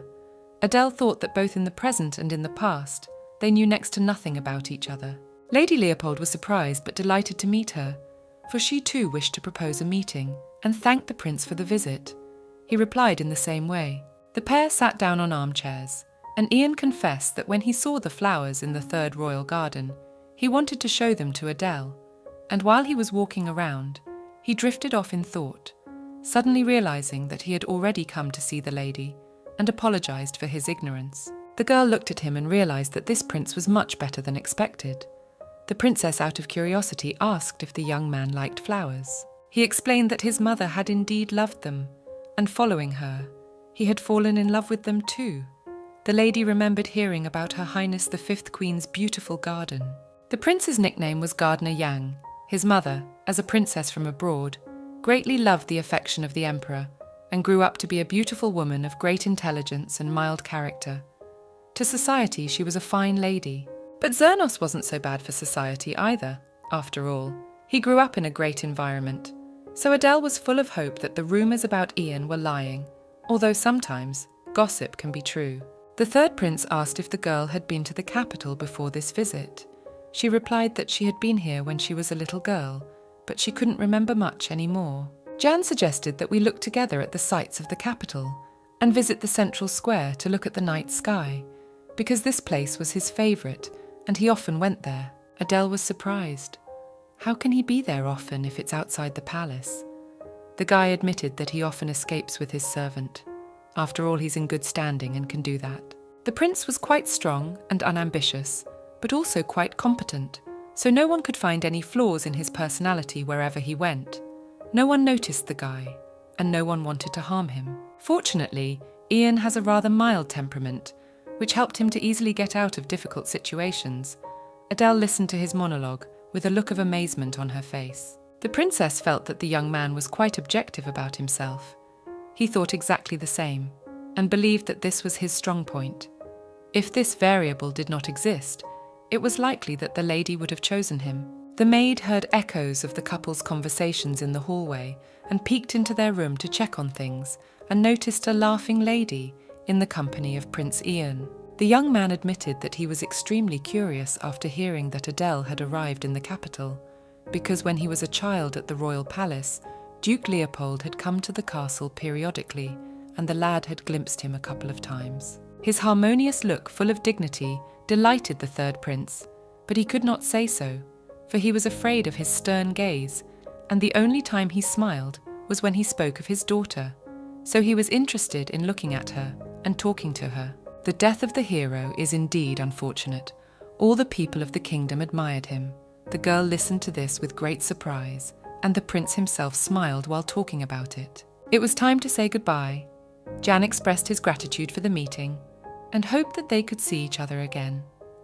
Adele replied in the same way, and as soon as she had seen her companion off, she asked the maid to bring all the letters that the prince had written. The princess felt she had to answer them, and warned that from tomorrow she would be meeting the princes one by one, so she should have prepared carefully for that. As darkness fell, Van lay on the bed in the stable, trying to sleep, but he could do nothing, for he could not get out of his mind the meeting with Lady Leopold. Not counting Jack, this was the first time he'd had a normal conversation with someone and gotten a kind smile in return. But other than that, the girl was awful in his eyes. Her look and speech seemed intimidating. Even Zernos didn't look so intimidating against her. Jack noticed the boy was stirring without sleep and asked if anything was bothering him. Wang asked if there could be such a woman who would want to marry him. The stableman said he would be very handsome and attractive in 3 years. The man began to fantasize about how the meetings with the lady who would become his lady of his heart would go. The prince felt uneasy and decided he would try to sleep again. He turned away from his friend and wondered why Adele wanted to marry him, and considered that this girl was not the one for him, and she was definitely up to something. In his study, Zernos learned from the maid that Lady Leopold had met with Jan, which he was extremely unhappy about. Besides, they were quite friendly with each other. The second prince had never liked his brother. He thought that in all likelihood the princess liked just the kind of people, and her standards were a bit low. He thought about the two of them getting married, and remembered that very last meeting with the emperor, when he asked the maid to bring him Jan. The guy got angry and started throwing things around. The thought that he was not an ordinary person, but Grainger was His Majesty's most favourite son after the crown prince was spinning in his head. At this time, an assistant entered his room, informing him that Adele had invited him for tea. The pair met in Lady Leopold's chambers. The young man didn't understand why she had invited him, but it wasn't that important. After a couple of minutes, the princess apologized. She apologized for being short-sighted and careless, which had offended His Highness. She had realized it all the last time she dined with the emperor. Even if the lady had practiced sword-wielding, she was not familiar with the terror of battle. Apparently the prince had an inordinate fear, so it was difficult for him to fight. But even under such circumstances, Zernos bravely led the ranks of the army. The girl apologized once more for her foolishness. The prince became nervous and replied that considering his chivalry, he could admit the mistake, and considered that the lady was very much smitten with Fluff. Adele praised the young man and explained that His Majesty had told her to choose one of the princes to be her groom. But the whole truth was that she had been thinking too much about Grainger. He was the only one who had come to Leopold's property in such inclement weather. On top of that, he had calmed her down and cheered her up with words and the gift of flowers. Then the princess was still grieving, and despite the weather, her feelings were fixed on the second prince, and it bothered the lady. The guy replied that he had pretty good intuition, and if he hadn't done all that, such things were still felt with the heart. He did everything because he knew how the lady felt, and that's why he agreed to join this horrible expedition, even though he was confused about the lady's attitude. But he managed to put all feelings down. He explained that if Adele felt anything like that, Zernos would sincerely consider everything. And besides, the young man trusted the emperor. His father's admonition should be meant for the two of them. The prince, as his child, cannot go against His Majesty, so he would like to get the good news to him as early as possible, and it would be good for them to choose a wedding day together. The young man said that the bride needed to make an effort. The girl laughed awkwardly. Just then, the couple was disturbed by a maid, who announced the arrival of the sixth prince. Adele asked the second prince to end the meeting, for now she had to meet his brother, even though he was only 12 years old. His Majesty told her to talk to everyone. Of course, the princess agreed with him, because no one can know a person only by the words of others. Once Zernos left the office, he was extremely surprised to see his younger brother out the door. The boy greeted the older man, the boy said hello back, and in turn noted that they hadn't seen each other in quite some time. The third queen was also there. The sixth prince replied with a smile on his face that he would have been happy to talk to his brother, but he had a meeting scheduled with Lady Leopold. Adele left the office to say goodbye to the second prince, hoping that they would meet again. During the night, the man asked some of the boys to return his belongings, which were quite traumatizing, to which the young man replied that all their injuries would be on his conscience. His friend replied that if he didn't want that to happen, he needed to take all his things away from them. The man got nervous, but after a while, the unknown men realized it was time for them to go back. One asked the other if they had an appointment with Lady Leopold, but it was tomorrow. The friends agreed that the girl was rather irritable and threw the things they had previously taken away at the man. The boy wondered if he would freeze to death in the place where the lady lived, since he would also have to fight monsters in such cold. Around the corner, a little farther away, stood Eldor. According to Adele's orders, the only one he was supposed to keep an eye on was that servant who was suffering from the eternal attacks from the young royal family members. Most likely, he was being treated like this because of the fourth prince. In the stable, Prince Van was talking to the foal he called My Lady, and had prepared a custom-made hay blanket for her. Behind him he heard sounds, thinking Jack had returned. He assumed that he should go to bed, got up from his knees and went to the exit. But it was not the stableman at all waiting for him there, but an unknown man dressed in black. He frightened the young man. Slightly pulling back his hood, the guy recognized the unknown as Lady Leopold. Out of surprise, he threw the bucket he held in his hands at the princess. The girl picked up the object and handed it back, saying that she was a little hurt. Van asked what the lady had forgotten at such a late night. She replied that she had come to talk about how he was welcoming guests. In his opinion, it was awful, and the stable was cold, causing Adele to ask for something warm. The prince, in bewilderment, almost shouted that he had not even invited the lady to visit, and even rudeness should have its limits. He asked to be told as soon as possible what the lady wanted and to leave. If Jack saw the princess, he would be very surprised. Adele looked at the guy in surprise. He didn't understand what was happening to her. After all, he had done his best to pour her, and she hadn't even touched. The lady pointed to the mug, which made the prince think she wouldn't drink from the mug because she had grown up spoiled. But she only asked why there was only one mug on the table, figuring there weren't any more in the stable. The young man sighed and said it was late now, muttering to himself that he should be more relaxed about what she was saying. The lady picked up the mug to taste the drink. Van sat down across from Adele and asked why she had come. The girl started talking about treating horses well, but that was no surprise since the guy had grown up with them. He began to explain that horses are his friends, and each has its own character. They help him in a difficult moment. The girl admitted that as a child, her father taught her how to treat them. It was drizzling outside. The couple sat in silence. Then the princess decided to ask why His Highness wanted to run away from the palace. The prince replied that there was no point in him being here. Absolutely everyone wished he wasn't here, so he wanted to leave and not look like an idiot. To feel free for once, Adele decided he had no plans after leaving, and the very reason for running away wasn't that grand. Van started to object, figuring she had never bothered with such a thing. But he was wrong, and looked questioningly at the lady. The lady admitted that he was completely suitable for her, which in a way was unexpected. The prince's golden eyes sparkled from the light of the moon. He was shocked by such words. The girl continued talking. From the outside, His Highness seemed to her a prince without power, looking like a fool. Maybe he was tired of it, but he was perfect for the role of groom. No one but her could provide him with freedom. Adele smiled and added that her type was a strong man to rely on.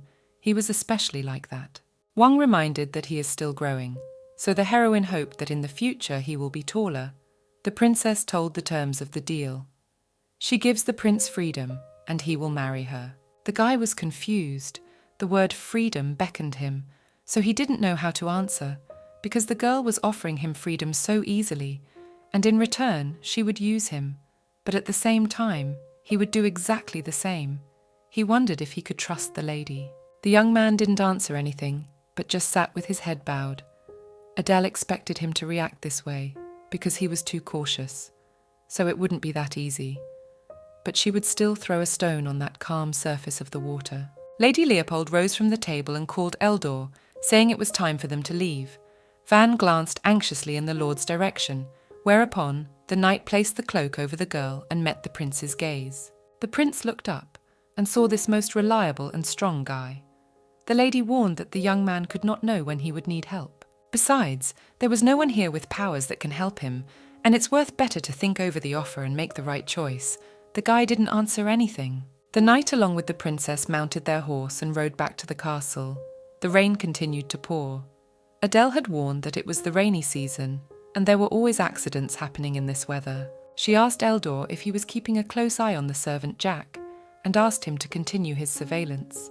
In turn, the man asked if the lady was really going to marry the fourth prince. The girl replied that this was the essence of her plan, thinking that the lord was against their wedding.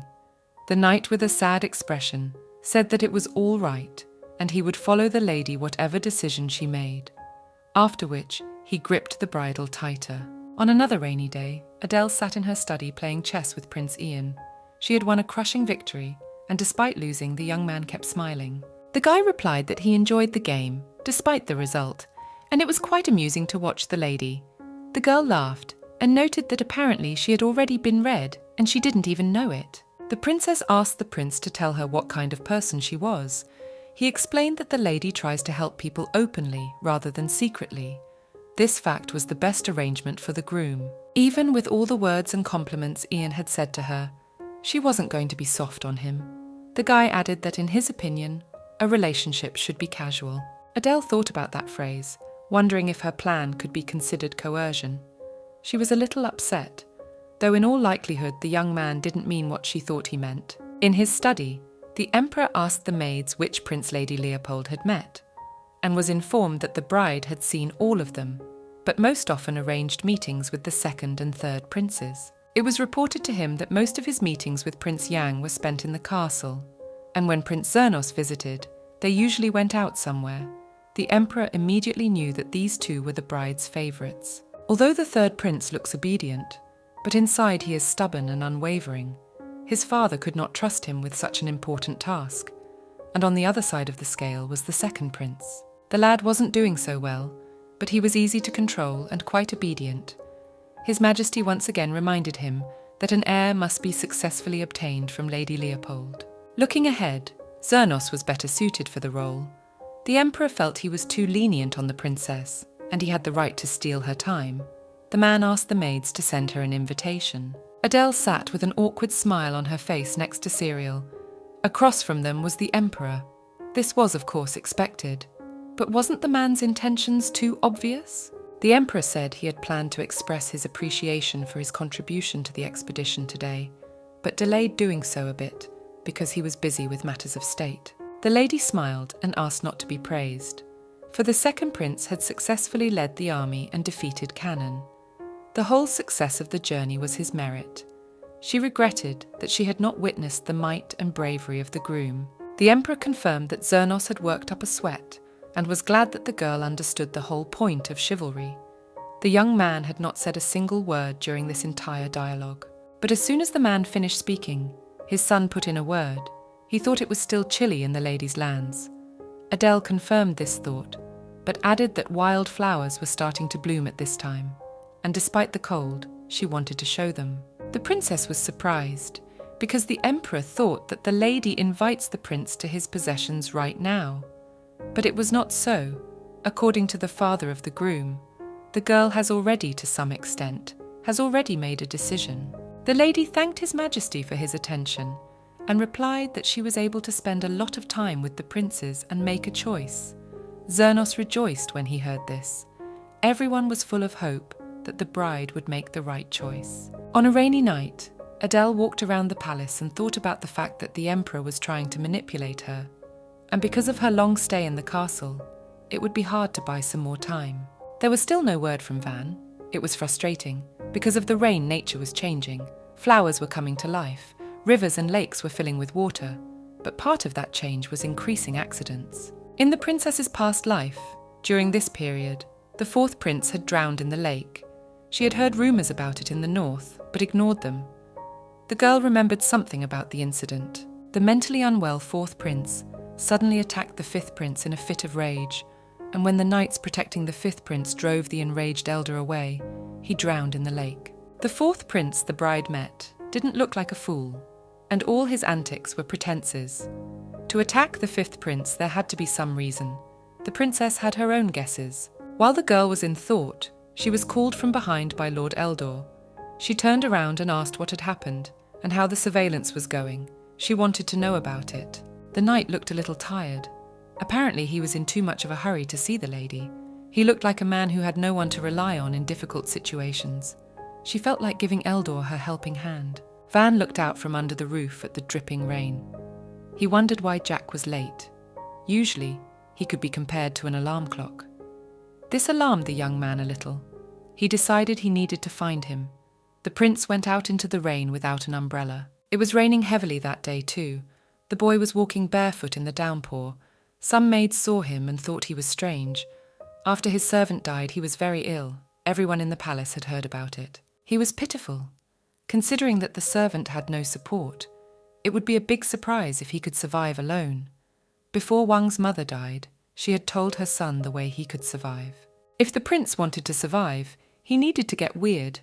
He laughed as he stood in the rain. A man came up to him and asked if he wanted something to eat.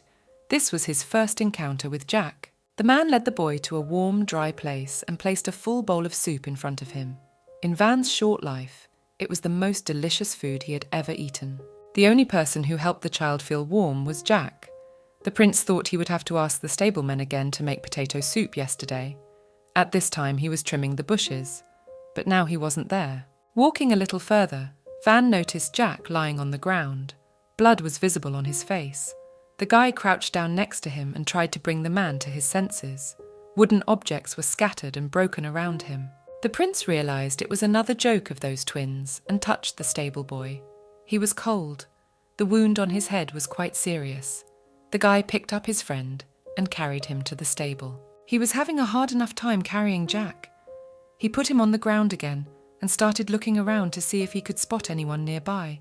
But no one was around, so he just yelled to call for help. Again there was no one around, and he was all alone, only a powerless Van. Eldor ran up to him and asked him to show him where the stable boy lived, so he could get the doctor. Already at home, Jack was lying in bed. Next to him was the doctor and Adele. The princess asked if he was all right.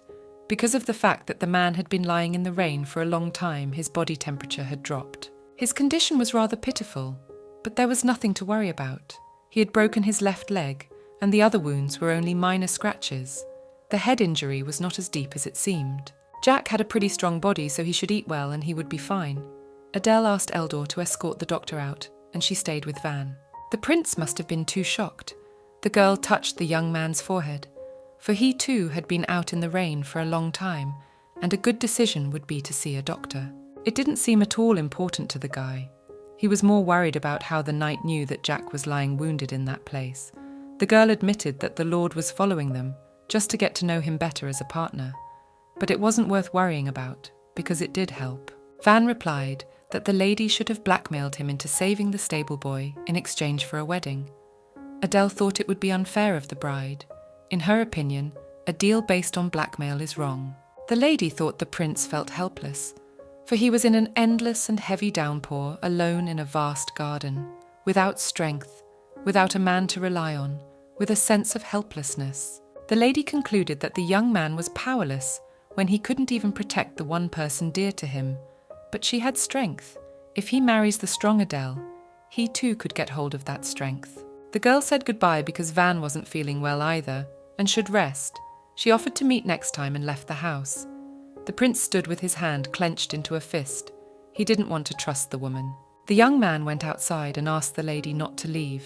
He was scared because everyone who has powers is an enemy. The thought was going around in his head. She is just like the others. The day Adele would be displeased, then Wang risked being squashed like a fly. But most of all, it scared him to be powerless. The usual scared prince was unable to do anything or help anyone. He walked up to the girl and said, looking her straight in the eyes, that he agreed to the wedding for her to protect him because he wanted to be strong to protect. The lady smiled at him. The rain was already over when the heroine together with her fiancé were sitting at his house. He was trying to find out what she wanted to get from him. The first thing the girl asked was how it was better to talk to him, businesslike or casual. Wang didn't expect such a question. She explained that even His Majesty doesn't allow himself to speak carelessly to the princess, and asked it because she didn't expect their relationship to become like this. The lady just wanted to set boundaries to see if the young man would be polite to her, or if she should be casual in dealing with him. The guy preferred to be polite. Adele smiled and hoped they could find common ground. Van clenched his palms into fists and admitted that despite the pretense, it had been a long time since the guy had been courteous to someone. The princess thought it was because he had been brought up wrong. After all, Jack was the one handling him, and O would never criticize the prince if she had a chance to teach him. Something good might come out of it. The lady decided to return to the main topic of conversation. She warned the young man that when the emperor approved their wedding, they would have to travel to the lands of Leopold. Van was worried about how the bride would get permission if he was still a child, but there was no need to worry about that. Adele was going to marry him when the groom was a little older. For now, they only had an engagement waiting for them. The guy asked what benefit the girl would get from the engagement, but she would get the most important thing: life, The young man was afraid that because of the enemies of the heroine he might die, but this was also not worth thinking about. Adele assured that the danger could only come when the prince got the promised freedom. Then Van asked who could threaten her life. The bride, with a smile on her face, replied that it shouldn't concern him. In order for the girl to do anything, she needed the guy's help. She warned that after the wedding, the emperor would ask him to keep an eye on the lady. He had to agree with him, but watch his father to report everything to the lady. Wang was scared because he thought Adele wanted to do a coup, but all he had to do was be a double agent. He would do it perfectly. After all, he had been doing it for the past 16 years, despite being forced to do it. He didn't have a purpose before, but now he did. Because there was a man to protect, Lady Leopold had asked for him specifically because she trusted him. Recently, the prince thought about the fact that the girl really knows how to pick up words. She thanked the guy for the compliment. When the conversation ended, the lady left with Eldor. All the way he silently watched her. Here, he decided to point out that she was in a pretty good mood. He was right, though she tried to hide it. In her fourth life, Adele was trying to make the same choices at the same time as in her past lives. Previously, the lady had tried to avoid them, but in the end could not escape death. Now, a new chapter had begun. Despite the intentions of others, the future depended only on Lady Leopold herself. She couldn't wait to see the emperor's face wrinkled with anger. Of course she wouldn't stop being vigilant as long as the bride, along with the fourth prince, returned to the lands of Leopold. A letter arrived at the royal palace especially for Lady Leopold. The emperor opened it and began to read it. It said that in the next few days, many nobles would gather to honour the memory of Duke Leopold. There were many nobles gathered in the bright hall of the castle. Many knew that there would be a memorial ceremony today, but some thought that instead of a ceremony, the girl would choose her groom. That's why there were so many people. Prince Zernos and Ian stood out among the crowd, all making their assumptions as to who she would choose in the end.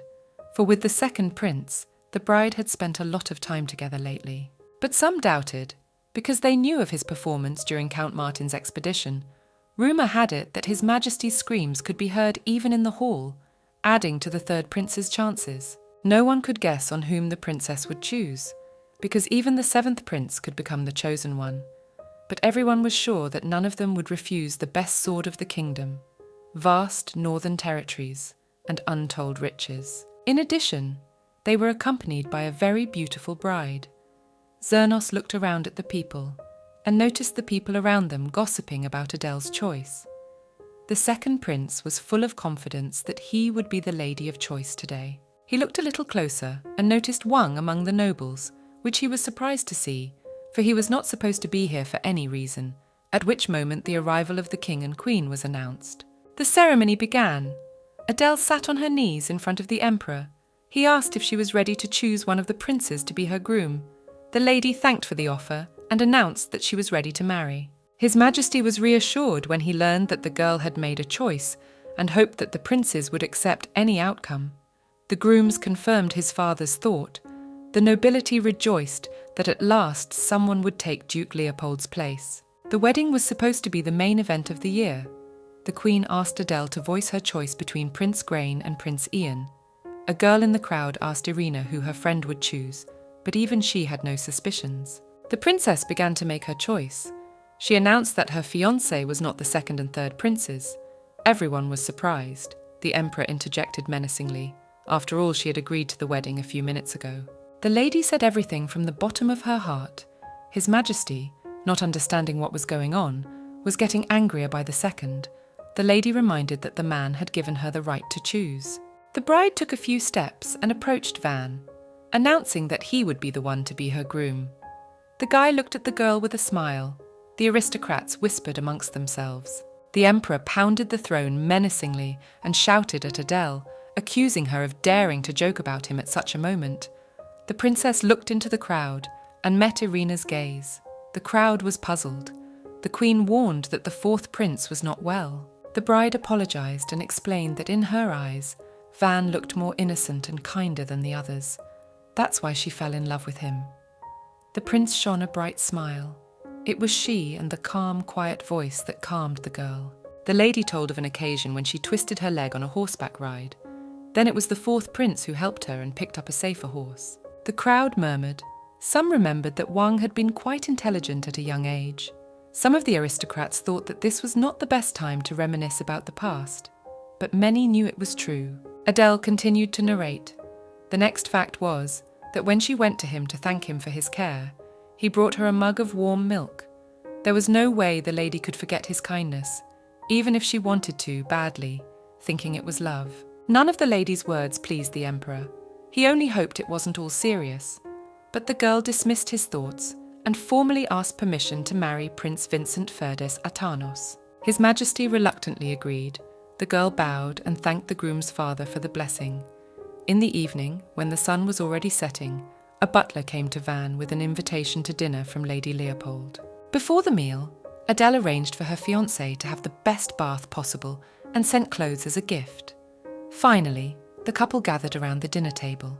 The lad felt a little awkward, and Adele decided it was time to come to her senses, and it became definitely known that the prince could stay in the ladies' chambers until the engagement by His Majesty's permission. It was time to talk about something important.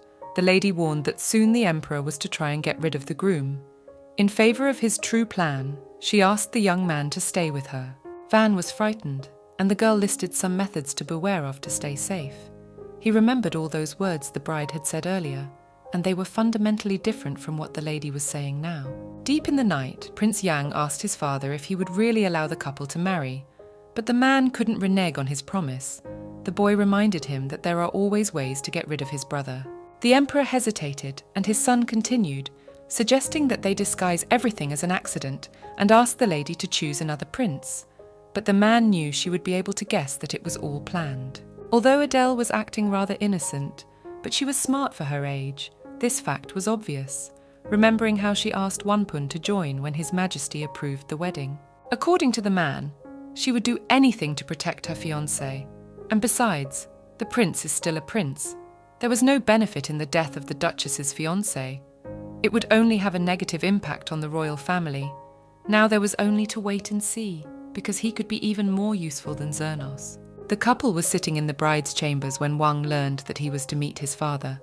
She asked if he had ever seen His Majesty alone, but the young man had never had the opportunity. The prince asked what he should do at the meeting, and Adele thought that the emperor was now trying to figure out if the groom would be useful to him, and how valuable he was. It probably wasn't that easy for the young man right now. The princess calmed down, replying that she would tell the young man what he should do. Eldor stood beside them. He turned his head towards the door, and hearing something suspicious tried to warn his mistress. He didn't have time. The door opened. Behind it stood Zernos. It was clear from his appearance that he wasn't in the best of moods. Everyone in the room turned their attention to him. The second prince said he had been relayed about the princess's occupancy. He was getting closer and closer to the pair, noticing the girl in his foolish brother's training. The lord approached the lad and warned him that the lady had a guest. The enraged young man paid no heed to the knight's words, but only growled in his direction not to disturb him and walked away. At this time, the lady greeted the prince. She decided that the guy had an urgent matter. Since he came just now, he approached the bride almost closely and said that it was necessary to explain his strange preferences at once. The lady did not understand what he was talking about. Definitely, he was talking about that wretched child, as Grain called his brother. Adele had warned him that he was too mean to his blood junior. He asked why on earth the girl acted cute the whole time, as if she had chosen him. The princess explained that she had met all the candidates without prejudice and never said she was sure of her decision, and His Majesty had already approved the wedding, and apparently the second prince was going to go against his father's wishes. They were getting really angry. Zernos was looking at the Duchess with his arrogant look, which she didn't like so much, and he didn't understand how the girl dared to look at him with such eyes. Wang was a little scared. He hoped that big brother had already calmed down, but his facial expression continued to be mad. He asked why on earth he was being treated like an idiot. The second prince raised his hand to hit Wang. As soon as he swung to strike, then Adele appeared in front of him. A bright red mark was left on the girl's face. The lady clutched her bruise. At this time, Zernos wanted to try to justify himself, but the lady interrupted him, saying that she did not wish to see the lad until Leopold returned to the lands. The prince was perplexed. Van stood behind the girl in confusion. The lady asked the assistant to escort His Highness out. At this time, the groom's eyes filled with tears. When the guy left, then Adele asked Eldor to show the fourth prince his room. The lord saw the young man off. He looked at his fiancée, who was being helped to ease the pain of a slap. She noticed his gaze for the last time today. You could tell from the groom's eyes that he was worried, but it couldn't be helped because he continued to act like a fool even when people were looking at him. But still, if Zernos had hit the fourth prince, he wouldn't have gotten away with a simple swollen cheek. Van was sitting in his bedroom. His hands were shaking. He was thinking over the situation that had happened. After all, he couldn't even ask how the bride was feeling, and she was hit in his house. The guy felt depressed. The prince turned to Eldor. He thought the lord hated him. The knight did not know how best to answer, for a little earlier, because of this ignorant child who knows nothing, had struck his dear lady. The man replied that he was only following his lady's will and could not say anything about hating his highness. Even if it was true, he was full of hope that the girl would make the right choice. Van bowed his head and thought his question was pointless, for Eldor strictly obeyed Lady Leopold's will. The groom clenched his fists and promised he would give his best. He believed that Adele had something to gain from him as well, but the lady herself and the truth could only give him freedom and wanted to protect those who protected him and sacrificed for him. The groom warned that Jack would be back soon. The knight left the bedroom wishing him a good rest and thought about the emotion in the fourth prince's gaze on the lady. He knew what that emotion was. The lady had people around her who respected her. Her warm and affectionate temperament attracted others and made her show certain emotions. The lord noted that after the death of the past duke, Adele had changed a lot. So much so that at times she seemed a complete stranger to Eldor. And yet, she continued to sacrifice herself for him, and the knight could only watch her actions. He considered himself useless. A week later, the lady visited the palace library, which was full of rare books. The emperor said he wanted to play the wedding here, so he asked the couple to stay in the castle. It was to be held in 10 days. During this time, Van was to be trained in everything necessary. In the course of such circumstances, the lady was allowed to use the royal library if she got bored. It was felt that His Majesty was willing to make any conditions, as long as the girl did not interfere with the fourth prince's training plan. On one of the shelves, the lady noticed an incredibly old folklore book, which, as expected, had stories about Leopold as well. One of them, the heiress of the family name, decided to read. One chilly winter night, the fiery red dragon Leopold fell in love with a human knight. He became Duke Leopold. After that, in their territories, dragon blood and fiery red hair were passed down from generation to generation. However, the first duke, blinded by greed, carved the red dragon heart, and after that, the huge amount of mana that was stored in the dragon heart is still associated with the Leopold territory. Adele was surprised at what she read, for this story sounded exactly the opposite of what was usually told in her lands. From her memory, the story sounded like this. Long ago, a knight with the gift of gab lost in the forest and met a fiery red dragon. The duke surprised the creature with his eloquence, so the dragon recognized him as his only friend. He received a blessing from the animal. After a time, the dragon, which was left very little, fell into eternal sleep, and the knight became Duke Leopold, and the land on which the dragon fell asleep became the land of Leopold. The girl thought that the story in the book was written by someone who didn't know the inner state of the Leopold family at all. In addition, there was no mention of the lorry in the original story. Furor is created by condensing dragon mana. This was only known to a few people. Adele decided that the story of heart and dragon blood sounded too suspicious. Taking into account the emperor's obsession with the union of the royal family and the Leopold family, and this legend was not a pleasant feeling. As soon as the lady closed the book, the crown prince entered the library. The crown prince welcomed the lady and noted that despite the huge number of books, the duchess kept thinking about her duchy. She admitted that in the run-up to the engagement, she was increasingly visited by thoughts of the empire and her family. Adele, without realizing it herself, found a book and began to read. The prince thought that during her time at the castle, she had already gotten homesick. She confirmed and replied that she was looking forward to the day the ceremony was over. The crown prince was the only person with whom the dubious emperor was close and trusted, and he was also the one who had killed the lady's father. The lad noted that the innocence of the duchess with which she had publicly expressed her feelings, had become an example to many. The girl replied that it was all due to His Majesty's favour. The young man continued to speak. He mentioned the engagement and its importance to the imperial family. The prince thought the groom was suitable for the lady. Adele thanked the crown prince, and he was about to leave. But before he did, he warned his bride that the next time they would meet would be at the ceremony. As soon as the guy left, the princess remembered that they had hardly crossed paths in her past life, and it was unknown what he was trying to accomplish with this. She proceeded to spend time in the library alone. That same night, Van had a lesson, sitting on one knee in his father's study, in front of a man who was repeating how and what to do. The groom had no idea that it was only because of His Majesty that he was still in the castle. The teacher moved closer and asked them to memorize those words to repay the kindness in the future.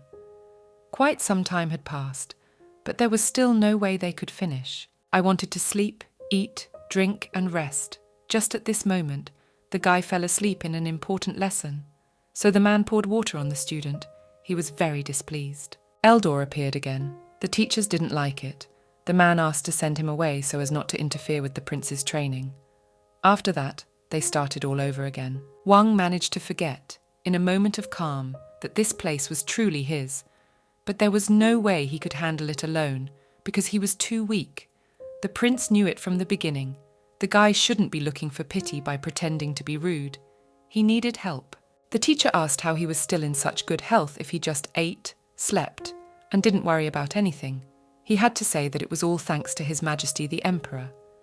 The young man repeated this phrase a few more times. One of the assistants entered the study. He told Mr. Gareth that the Emperor was expecting the fourth prince at his office. The butler reminded him that the prince's father was very busy, and he should be grateful for his time.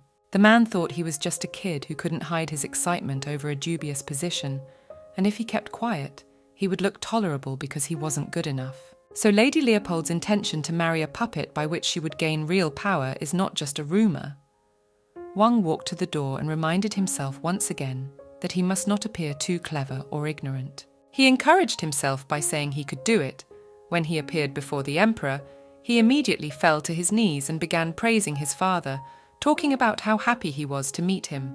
The man ordered his son to raise his head, later reminded him that very soon he would be leaving the castle, and inquired about his health, and asked him not to be offended because he paid little attention to his youngest. Van's facial expression was full of fear.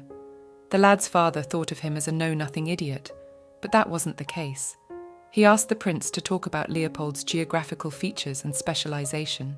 He had no problem answering. Then the next question awaited him, but this time the groom couldn't answer. He memorized everything he was taught, but had no pride or ego. If Leopold wanted to use this child, the Emperor would do so as well.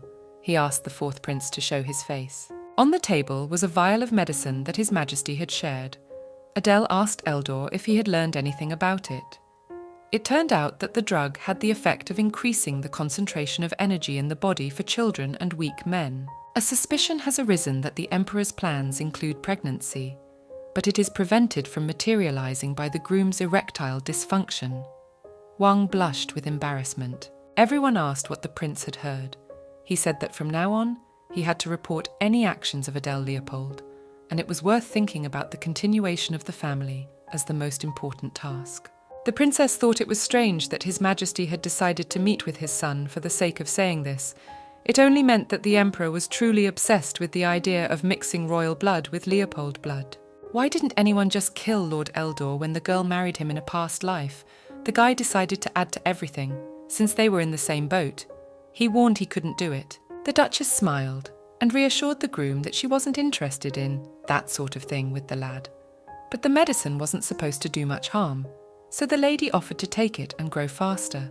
The bride gently took hold of Van's face and lifted it a little to get a better look, because she noticed that his skin colour was dulling, even though he had been fed deliciously and put to sleep in a soft bed on time.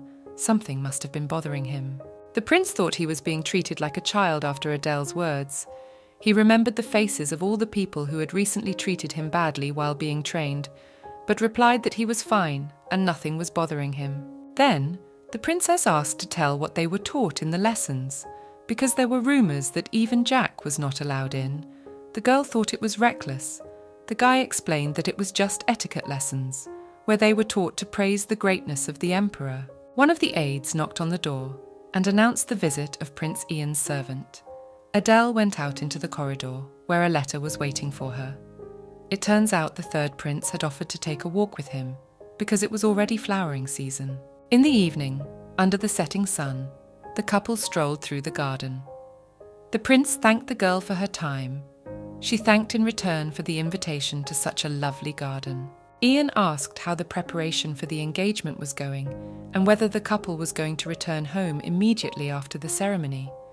The girl said that she was very much helped by friends from the capital, and they would leave for the northern lands, because the Duchess had been here too long and was already homesick. The princess asked why the prince invited the bride. The expression on the third prince's face became a little sad. He said that he had heard about Grainseed's rudeness, so he wanted to ask the question carefully, but he was bursting with curiosity. He asked why she had not chosen him, what the lady wanted that he could not do. Adele pretended not to understand the question and only explained that she had only decided on the engagement because she had fallen in love with the fourth prince. The prince thought that he did not have time to reveal himself completely, but all his words were sincere, so in the depths of his soul, he hoped that the feelings were mutual. But it turned out not so. The guy took a lock of hair in the palm of his hand and admitted that he was very upset.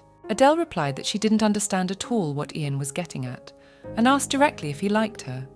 He only said that the girl could be quite callous at times. The lady regretted her behaviour. Even so, he couldn't imagine life without her and wanted to hear an answer. Maybe the lady didn't think he was good enough for her. The princess apologised, praised the guy, and no sooner had she continued than Ian interrupted her. He smiled and considered it a rather trivial refusal, but in her eyes it looked pure truth. In her opinion, the prince loved his family and country more than anything, and there should be a more worthy girl by his side. The lady thought that the bride's refusal would bring him happiness, and asked if she would invite him to her next time as a friend, whether he would accept or not. This question shocked the guy, and he replied that he would look forward to it. The next day, Adele was resting in the corridor when the person in charge of the fourth prince's training, Mr. Gareth, approached her. The girl was happy to meet him because she had wanted to see him for a long time. The bride warned that His Highness would not be able to attend class today, so she sent the man to rest. The teacher apologised and explained that he could not make such decisions on his own because the training was coordinated with the Emperor's order. The bride didn't think it was a problem, since Van had been studying for days on end ever since the engagement was announced and hadn't had a chance to even pick out a suit. The lady felt that His Majesty would not be very pleased with the appearance of the groom in a mat. At the announcement of the union of the imperial family and the Leopold family, she asked that this be told to the Emperor and that classes be cancelled for the day. Adele warned that if necessary, the couple was willing to stay at the palace for another day to attend the last class. They said their goodbyes and parted ways. Entering the young man's chambers, she found him at his desk, which was all filled with books, and asking if he had ever escaped from his lessons, the lady took the groom and Eldor with her, and they went to the dressing room. Wang was greatly delighted with the large number of beautiful clothes. It was his first trip outside the palace. Still in a carriage, the bride warned that the prince could take his time. He would have the whole day at his disposal. The couple was met by a lady who thought the bride along with her groom were out on a date. Adele got straight to the point and told the lady they needed to try on clothes. The woman called the prince into the fitting room with her. The young man started to feel nervous about having to go there alone. He didn't know at all what he should do in such a situation. It was a bit awkward. After trying on a few costumes, they were able to find a suitable one that suited both the prince and the Duchess. Wang was embarrassed by the beauty of his future wife, his face slightly flushed. The girl was not very comfortable in such clothes, but considering that the groom is younger, wanted everything to look natural. Awkward conversations, walks. But all these occasions were quite funny. After a while, the prince felt terribly energized, for neither Eldor nor Adele looked tired. The princess approached him and offered him a taste of cotton candy. The Duchess thought that the fourth prince was indeed very weak. She made a decision that she would need to start training hard upon returning to the duchy. When the guy felt a little better, the lady offered to eat. The young man cautiously took the food. He must have been a little uncomfortable because he was used to meager food. His face had brightened considerably now. Perhaps there might have been a problem with the prince's training, but it was best not to ask anything at this moment so as not to unnecessarily alarm him. Instead, as Adele had promised she wanted Van to enjoy his freedom, the princess asked the prince's impressions of the previous day with a smile. The young man smiled back and confirmed that the time spent was pleasant. Then, the girl made the decision that from now on it would be their time. The couple held hands. The bride and groom approached the king. The queen was beside him. The nobles applauded the young ones. The engagement ceremony began. Adele, along with Van, headed to the centre of the hall for their first dance. The prince kept apologising for his mistakes. The girl kept reassuring the young man, because he danced much better than expected. The lady warned that if the guy fell, the lady would try to catch him and move into the final position. The fourth prince didn't like the fact that everyone around them was looking at them. The heroine supported her fiancé, because everything was going much better than one could imagine. The aristocrats were whispering as they watched the pair from afar. From their demeanour, you could tell everything was fine. The princess reminded Van of what she had said earlier as they approached Prince Jan. The groom's brother congratulated the young on their engagement, paid a few compliments on their appearance, and paid no attention to the younger brother. He took the Duchess aside to speak to her. The prince wondered when they had managed to become so close. Irina came up to him to congratulate him. This surprised the young man, as she was the first to speak to him today. The girl asked his permission to talk while the bride was busy. The groom immediately guessed that Adele had sent her friend to him. During this time, he realised that the lady was only doing what she herself wanted. The girl was quite skillful and acted stealthily. Van couldn't guess what she was really up to. Why she was doing it, no one knew. The bride's friend asked why he was acting like that, thinking that the prince was uncomfortable around her. But the guy calmed her down. The Duchess went back to the groom and asked his impressions of the banquet and how he liked his time with Irina. Adele was pleased that the prince was enjoying the evening, and they walked further down the hall when they came across the crown prince. He too congratulated the celebrants and brought his gift. The present was an expensive drink from abroad, and juice from the same lands was brought for the fourth prince. The younger man got a little nervous, and the lady thanked the man, and the pair drank the contents of the glass. Towards the end of the evening, Wang's body started shaking. He couldn't walk and was leaning on the wall. The butler came over to help him. The guy was already sitting on his knees holding onto the wall. Adele was still in the banquet hall. She turned around looking for the groom, but couldn't find him among the crowd. She approached the assistant and asked where the fourth prince was.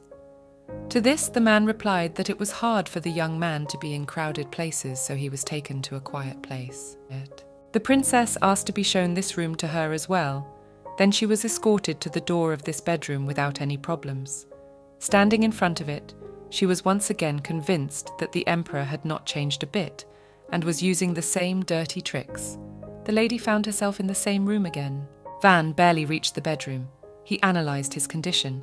It was exactly as Adele said. Nausea, dizziness, also chills. It felt like insects were crawling on his body. As soon as the prince crossed the threshold of the room, he immediately fell to the floor. He remembered the words of the men about the dark room where he was locked up. The princess entered the chambers and called out to the young man. She noticed that the fourth prince had not left the window open. The girl hoped he had forgotten. There was no way she wanted to think he had fainted on coming here. The lady called out to the groom again. There was no answer. The guy tried with all his might to crawl to the bed. The lady asked how he felt. On this, the prince only began to apologise and confess his wrong. The girl only smiled softly. Adele went to the groom and hugged him tightly. Van's eyes were full of tears. The Duchess began to calm the young man. After a few minutes, when the prince felt a little better, they opened the window. The lady thanked Eldor for arriving in time with the antidote. He explained that the couple had drunk the poison, which was often used for torture and murder. Its effects were hard for even adults to endure. And because the fourth prince was weak and small, he was even more affected by it. When it entered his body, his mind became cloudy, and he lost control of his body, and it seemed that Wang was even hallucinating. If the Lord had been late, there would have been trouble, but thanks to the night, all was well, and he could go to rest. The man was tormented by the question of how the lady realized that the young man would be escorted to this very room. Adele sat with her head down. She remembered that the emperor had drugged her with this drink back in her first life, and she replied to Eldor that she had just guessed. The lord had sensed something had happened to her. The princess reassured the man and warned him that he really should leave. In her head she was sure that there was nothing to worry about, and the situation from past lives would in no way be repeated. Only deep in the night woke up Prince Wang. The Duchess was lying next to him on the bed in a nightgown, which confused the guy. He jumped up and wondered what the girl was doing in bed. The princess admitted that she couldn't sleep if she felt uncomfortable. The young man's face was flushed and teardrops were still visible. He asked about the effects of the medicine, finding it strange. The lady touched the guy's forehead and inquired what he was feeling now, fever or discomfort. Apparently the symptoms differed according to the body's peculiarities. She suggested a walk. Adele got a rather strange reaction to her question and concern. Van grabbed a pillow and covered himself from the Duchess with it, asking her not to come near him or cross the boundaries of what was allowed. The lady smiled and agreed to the groom's request. Finding his age rather difficult, the girl went to bed, and there was no way the prince could do so. So he continued to sit on the bed. At last everyone settled down.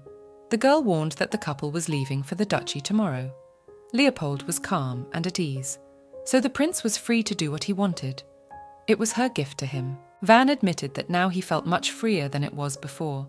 Even if someone was protecting the guy, he could feel this ease.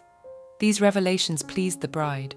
Only one thought was spinning in the mind of the young man, who will protect the Duchess. The next day when Van woke up, Adele was already awake.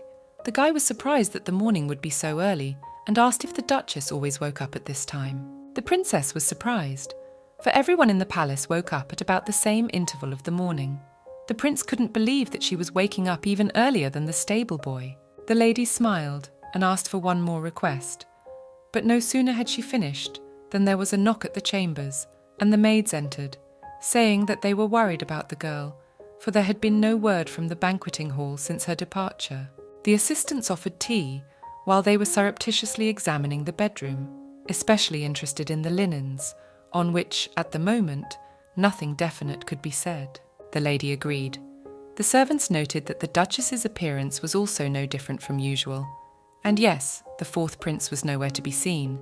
It turned out that the young man was taking a bath. Adele told the women that she wasn't feeling well, so she would like some rest. One of them offered to give mistress a massage, to which she agreed. When the maid came closer to the lady, she noticed the strange marks on her neck and wanted to ask what had happened. In her head, the princess decided that all their actions would be enough for a story. It turned out that behind the screen, Wang did not take a bath, but only pretended to faithfully follow their plan.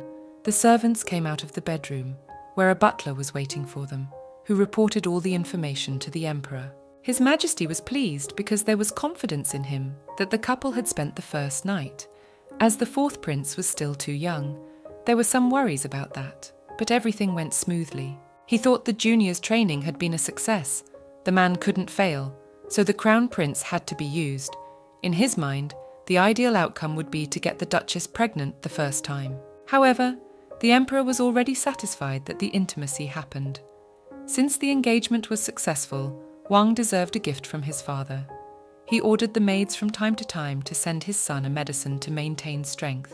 3 days later, the pair were on their way to the duchy, the lady sitting quietly reading a book, while the prince was very impressionable, for it was his first trip to such a distance. Van asked Jack about it every time he saw something in the carriage window. Everything around him was new to the men. The young man turned to his fiancée and warned her that he was not strange. At this phrase, the lady only smiled softly and considered it a good quality. The prince asked how long they would be on the road.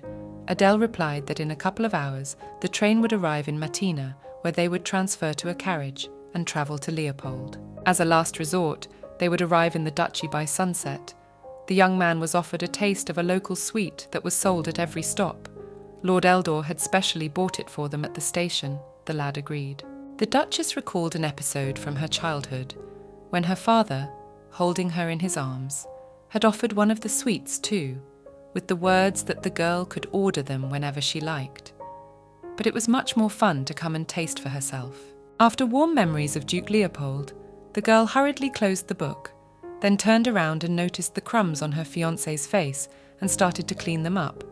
Van felt a little embarrassed by this. The knight advised using a handkerchief for this. The princess excused herself for thinking a little. The prince's face flushed with embarrassment, and the man warned to eat a little more carefully. Adele got up from her seat and motioned for the company to get out of the carriage. No one expected it to be so soon. Once Van stepped outside, he was surprised because it was a station overlooking the sea. This place was a popular tourist destination, and many trains passed through here, so the young people could take their time and just wait for the next train to Matin. The prince did not understand why the Duchess had made such a decision, for earlier she had said that they were in a great hurry to get home, to which he received the explanation that it was much more fun that way. Van ventured into the water. He enjoyed the view. Behind him stood Adele, who was looking after the young man with care. She compared him to a dog that had never seen snow before. At least for a little while it was possible to remove the mask to be able to breathe. At first glance, everything was as the emperor wanted, so one could relax a little. From that moment on, the best time to become the head of the family was beginning. But there had to be another way, and for the first time in her life, the girl broke her word to her father by choosing this child. The prince called out to the Duchess. She looked at him, and the lad splashed seawater in her face. She wiped herself with a handkerchief. The young man noticed that the lady never enjoyed the beautiful view. He knew there would be few moments like this, so now Van offered to forget his worries for a while, his eyes shining.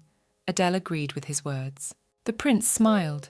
He admitted that everything around him seemed like a dream, but he didn't know what would happen next. But he was sure of one thing.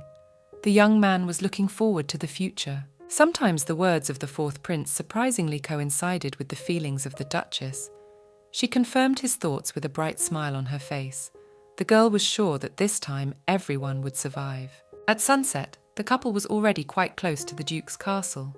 The princess reminded Van that he was now Duke Leopold. The guy was shocked by the size of the palace.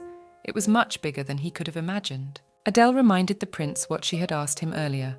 Her request was that firstly, no one but the Duchess, Eldor and Jack, no one should know his true identity. Secondly, Wang was free to walk around the residence, but in no way could he go down into the dungeon. The Lord wondered if the castle residents would be surprised by such innovations. No one in the lady's family had been informed of the engagement to the fourth prince, but the news had spread all over the country, so surely they already knew about everything. She recalled a moment from her first life. Then, the princess had told no one about marrying Grania. Then they had expected it to some extent.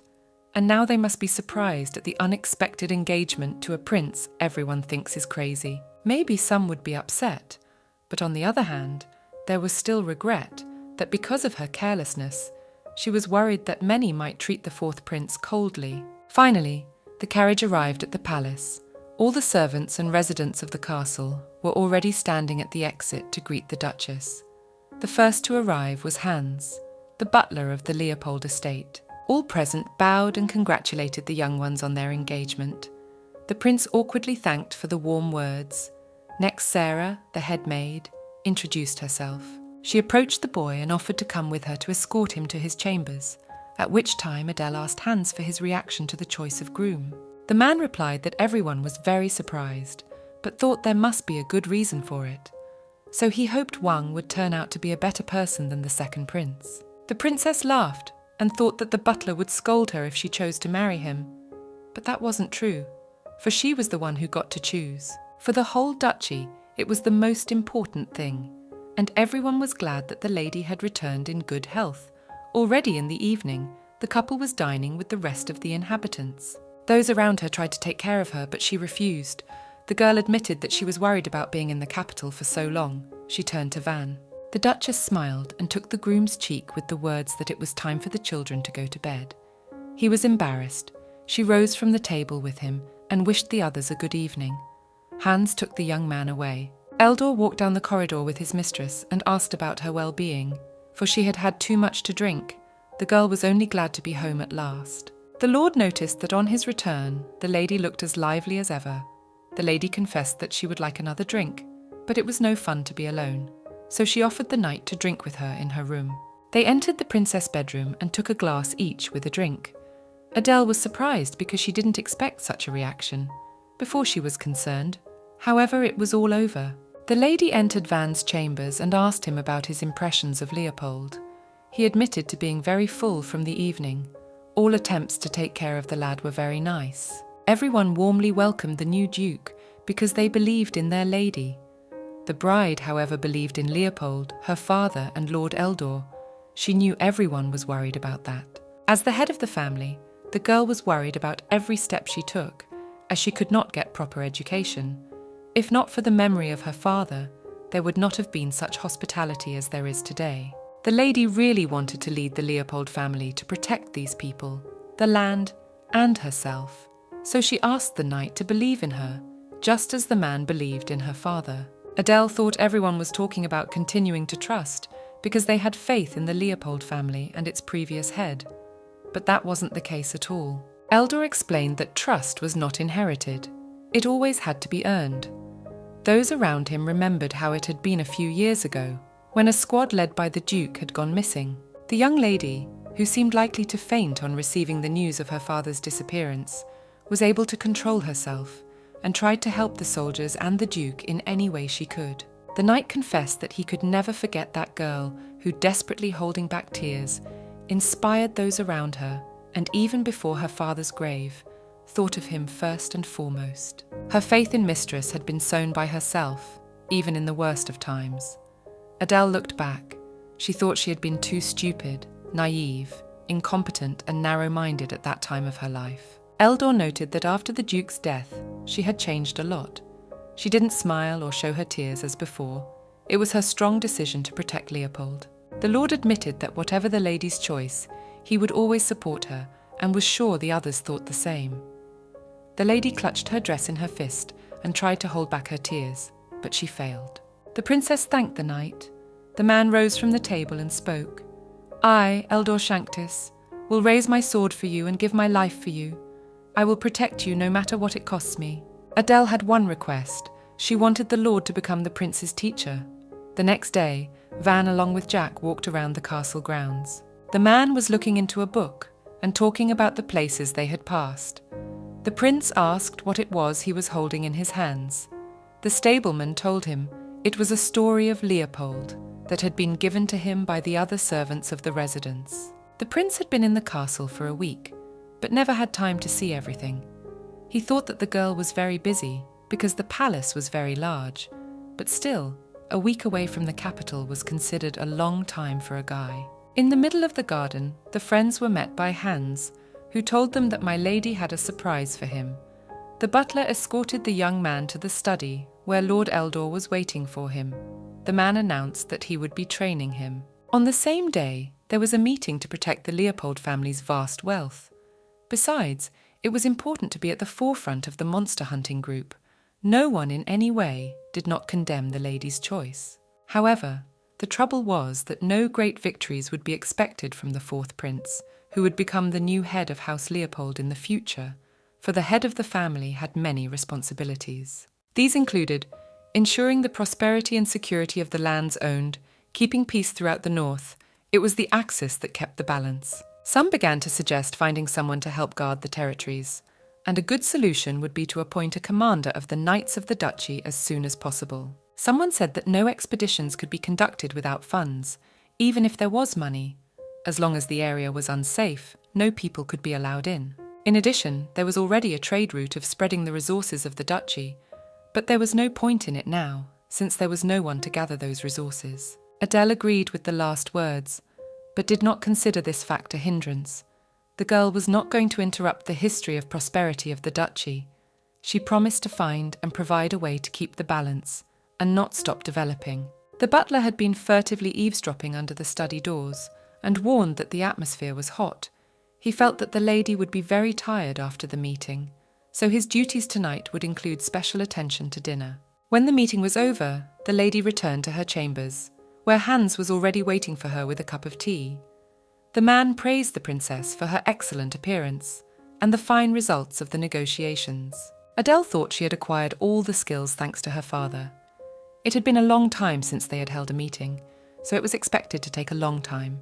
Plus, the atmosphere was tense due to recent events. It had cost great labor to resolve all the contradictions, and the lady was very tired. So Hans suggested that she rest until it was time for dinner, to which the Duchess readily agreed. Adele wondered where His Highness was at this time. It turned out that right now he was already finishing his first lesson, which had been quite successful. The princess had visited the study room and was watching him with parental concern from a little further away. Van noticed her and reminded himself that it had been a week since they had seen each other. He greeted the bride and assumed that the Duchess was very busy. This proved to be true, for she had to be away for a long time because of the protracted journey. She warned that the prince also had much to do. The lady felt that the process of learning the basics was too slow, but that was a consequence of the fact that he had received no education in the royal palace and had to catch up now. The lady decided that the young man was too small and weak for his age, but the lord reassured her that his height had nothing to do with strength and stamina. Wang frustratedly replied that it was useless for him to study, because he still has to make a fool of himself. The bride replied that this was not true. In her opinion, learning is not only about accumulating knowledge, but also about learning about the lives of people who have had this experience before. Challenges, successes, failures, culture, and history. Through everything, the young man could indirectly learn about the world in various fields. The more he learned, read, and realized, the more he would be able to acquire, and it would all come in handy, no matter what kind of life His Highness would lead. These phrases inspired the guy to keep learning. He admitted to himself that he was actually interested. The girl thought it was cute when the groom awkwardly tried to express his feelings. Adele promised that if Van studied hard, she would grant his wishes, things he wanted to get or places he wanted to visit, and anything else that was within the lady's power. Eldor brought a packed box and presented it to the prince as a gift for completing today's test. Everyone was surprised. The princess asked if the knight had bought this, especially for the guy. The lord thought the learning process should be interesting. And yes, His Highness had worked very hard today. Van smiled and admitted that this was his first award, and decided to open it with Jack. The princess smiled and replied that the stable boy would definitely like it, and now the young man was behaving appropriately for his age, as long as he was extremely cautious and kept his blade at the ready, then tried to hide his feelings. Eldor said the young man could call him as usual. The prince thanked him. The lady noticed that Van was feeling much better now. Heinz entered the study with the news that a guest from the imperial palace had arrived. It turned out to be Garrett. He began to read a letter from His Majesty. It said that sending the loyal Duchess Leopold uneducated prince is a disgrace to the empire, so the father sent a teacher from the palace for his son to fill in the missing knowledge and teach the rules of etiquette. Also, a gift was given for Lady Leopold herself. The lady accepted the emperor's gift, and the man warned that henceforth he would assist Wanu and promised to make every effort to make him a worthy husband. Adele appreciated the emperor's cunning move and thought that he just wanted to continue to follow her. It remained to wait and see how he would proceed.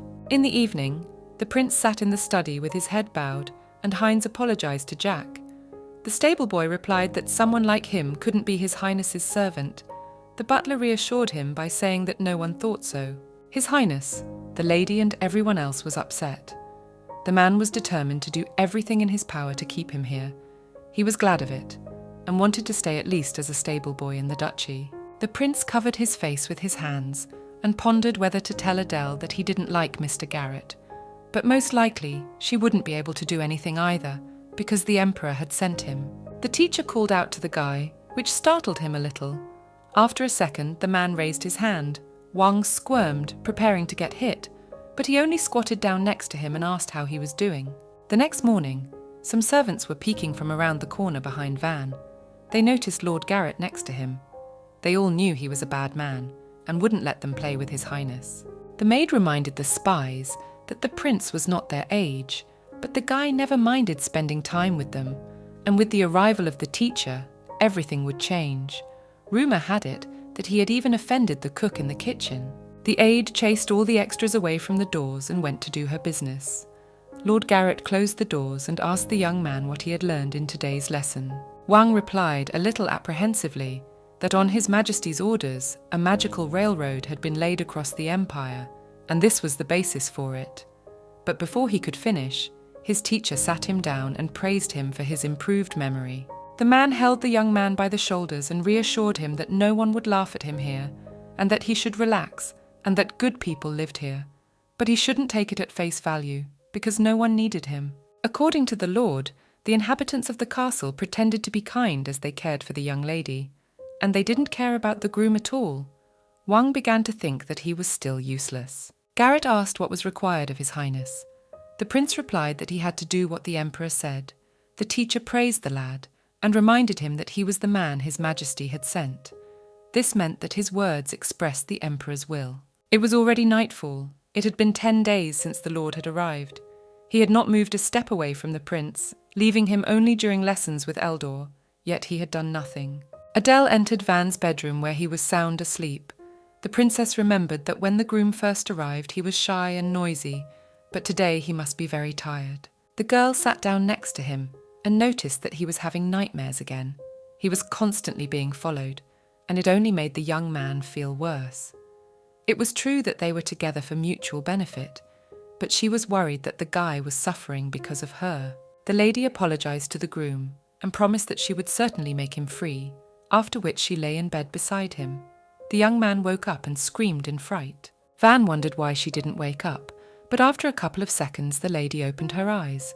The guy asked if the lady was tired. He was surprised that he had worked late and slept for so long, but he still woke up before his bride. The prince offered to sleep some more, but she silently hugged him and kept repeating, "Everything will be all right," before wishing him good night's sleep and going back to bed. The young man wondered why she did so, for he had said nothing during this time. He wondered how the lady noticed and cared for everything. In the morning, Van was already in his office practicing his writing. Behind him, Adele was watching with a smile.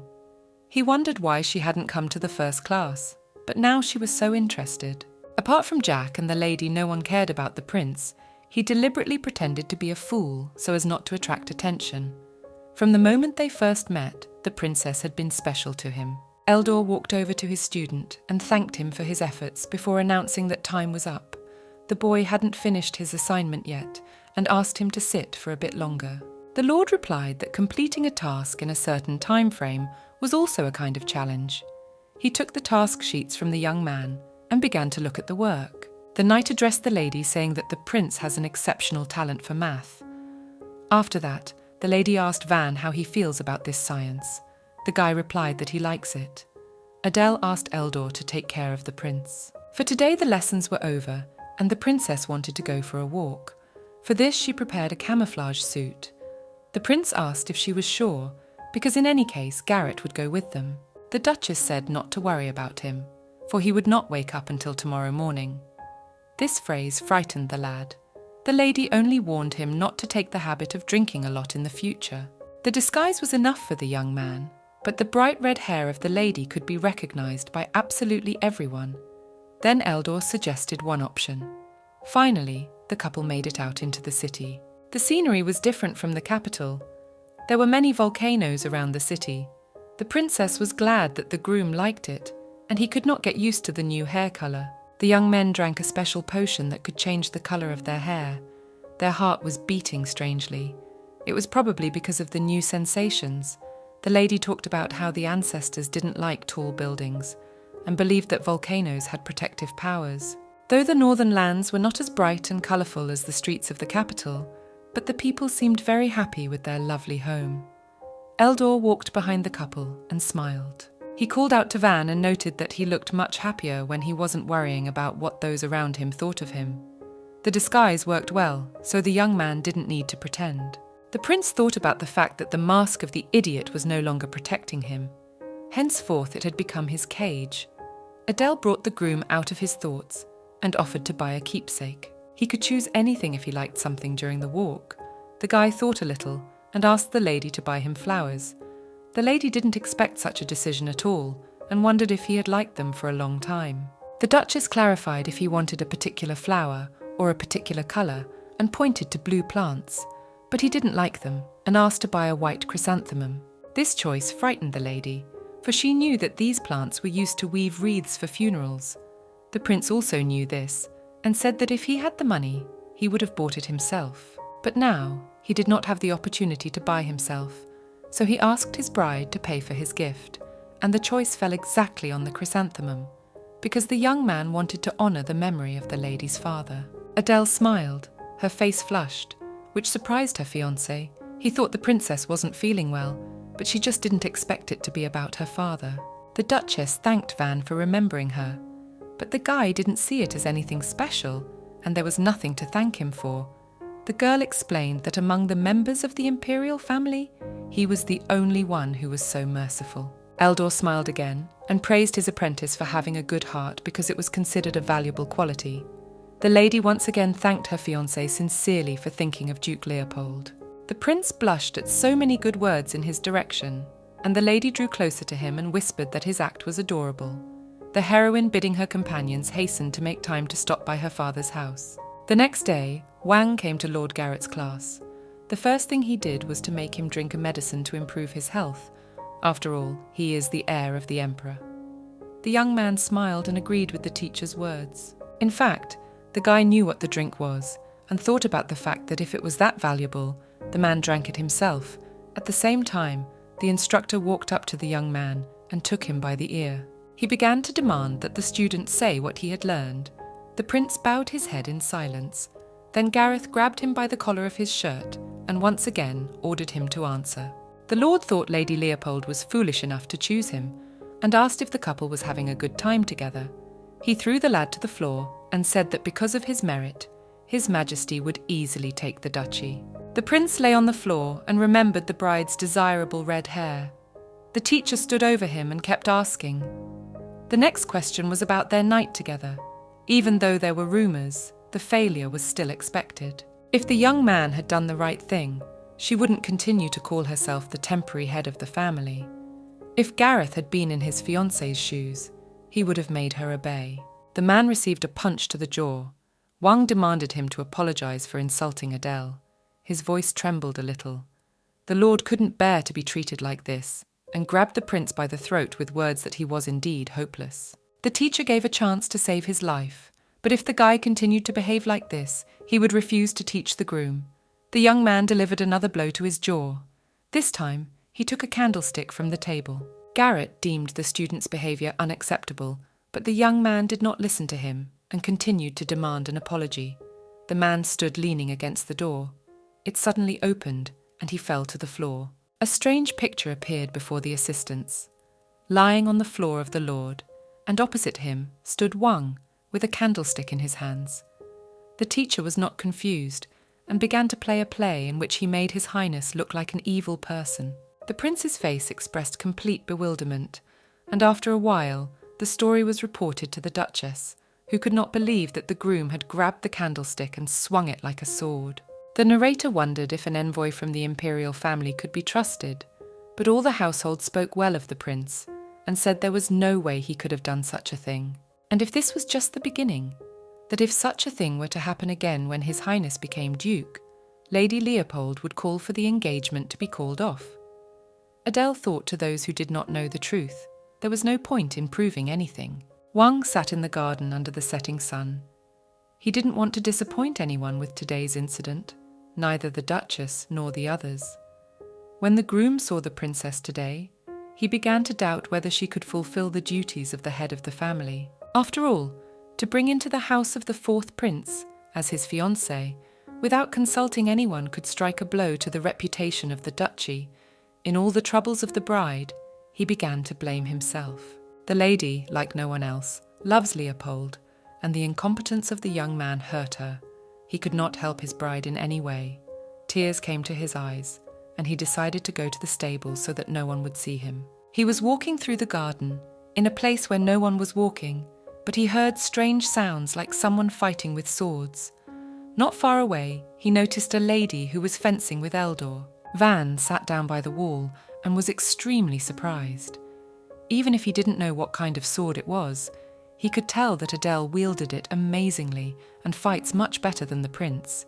This hurt him, and he hurriedly left that place. The next day, the Duchess was sitting in her study, busying herself with papers, when Heinz brought her a letter bearing the seal of the Union State.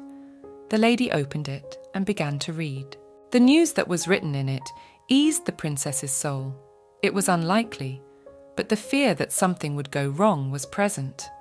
There were matters that needed to be dealt with immediately. Needing to get rid of Garrett to make further plans to prevent the Emperor's interference, in this case, she was worried about Van's condition in her absence, how they would react when they found out. Eldor and the prince had a lesson in the other office. A lady was passing by and decided to stop by. She noticed that Leopold's resources were the topic of study today. She told the young man a little about the main resource. Pura, 60% of the quarried stone shipped to the continent, was from this duchy. The boy was impressed by the description of the crystal and wondered what it looked like in real life, because in the book it looked like a pearl. Adele suggested that today's class be held outside. The couple was walking through the forest. When they were almost there, the young man was tired. He could not keep on his feet and began to fall. As here, he was picked up by the princess and offered to carry him. Van was embarrassed and justified that he was just not used to climbing mountains.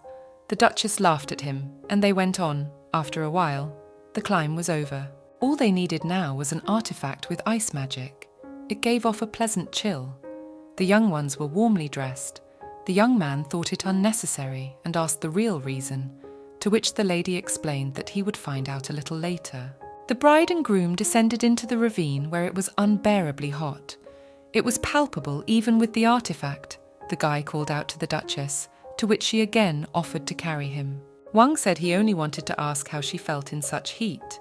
She admitted that thanks to the blessing of the Red Dragon, the descendants of their family easily endured such weather. The prince was surprised at this fact and asked if the lady's tall stature could not be a peculiarity of the Leopold family. The lady hesitated and suggested that this was a correct statement. The princess asked the young man not to worry about it, for if he eats well and studies hard, he too is sure to grow up, just as, at the end of this dialogue, they came to the place where the Pura is mined. The further inland they went, the larger specimens they were able to see. The young man was extremely surprised at what he saw and thought about them coming here because of him. He became worried that he was distracting his fiancée. Van asked if this heat was coming from the stone, but it wasn't. It turned out that the other deposits weren't so hot. The reason for this was the active volcano they were inside. It could start erupting any second. The prince was surprised because he figured that was the fact that gave birth to the legend of the sleeping dragon. Adele had never seen it, but knew it definitely existed. The fact that the Pura in this mine had an extremely high mana content, thanks to the dragon, the lady warned the groom that he shouldn't appear here alone, or he might get lost. The girl found a couple of stones and handed them to the young man as a gift. She thought the guy liked the stone. In fact, she wanted to give him the biggest and most beautiful stone they were going for. Tears appeared in the prince's eyes. He apologized for the trouble he had caused in the last few days. He had gotten so much out of the Duchess, but had only been in the way, and perhaps the princess had business to attend to today, that she had cancelled for the sake of the hike. Adele dismissed all bad thoughts and admitted that she came here because she wanted to choose a gift and present it to him personally. She felt guilty because he had left the palace because of her and had to suffer. The lady suggested not to regret anything. The prince agreed with her.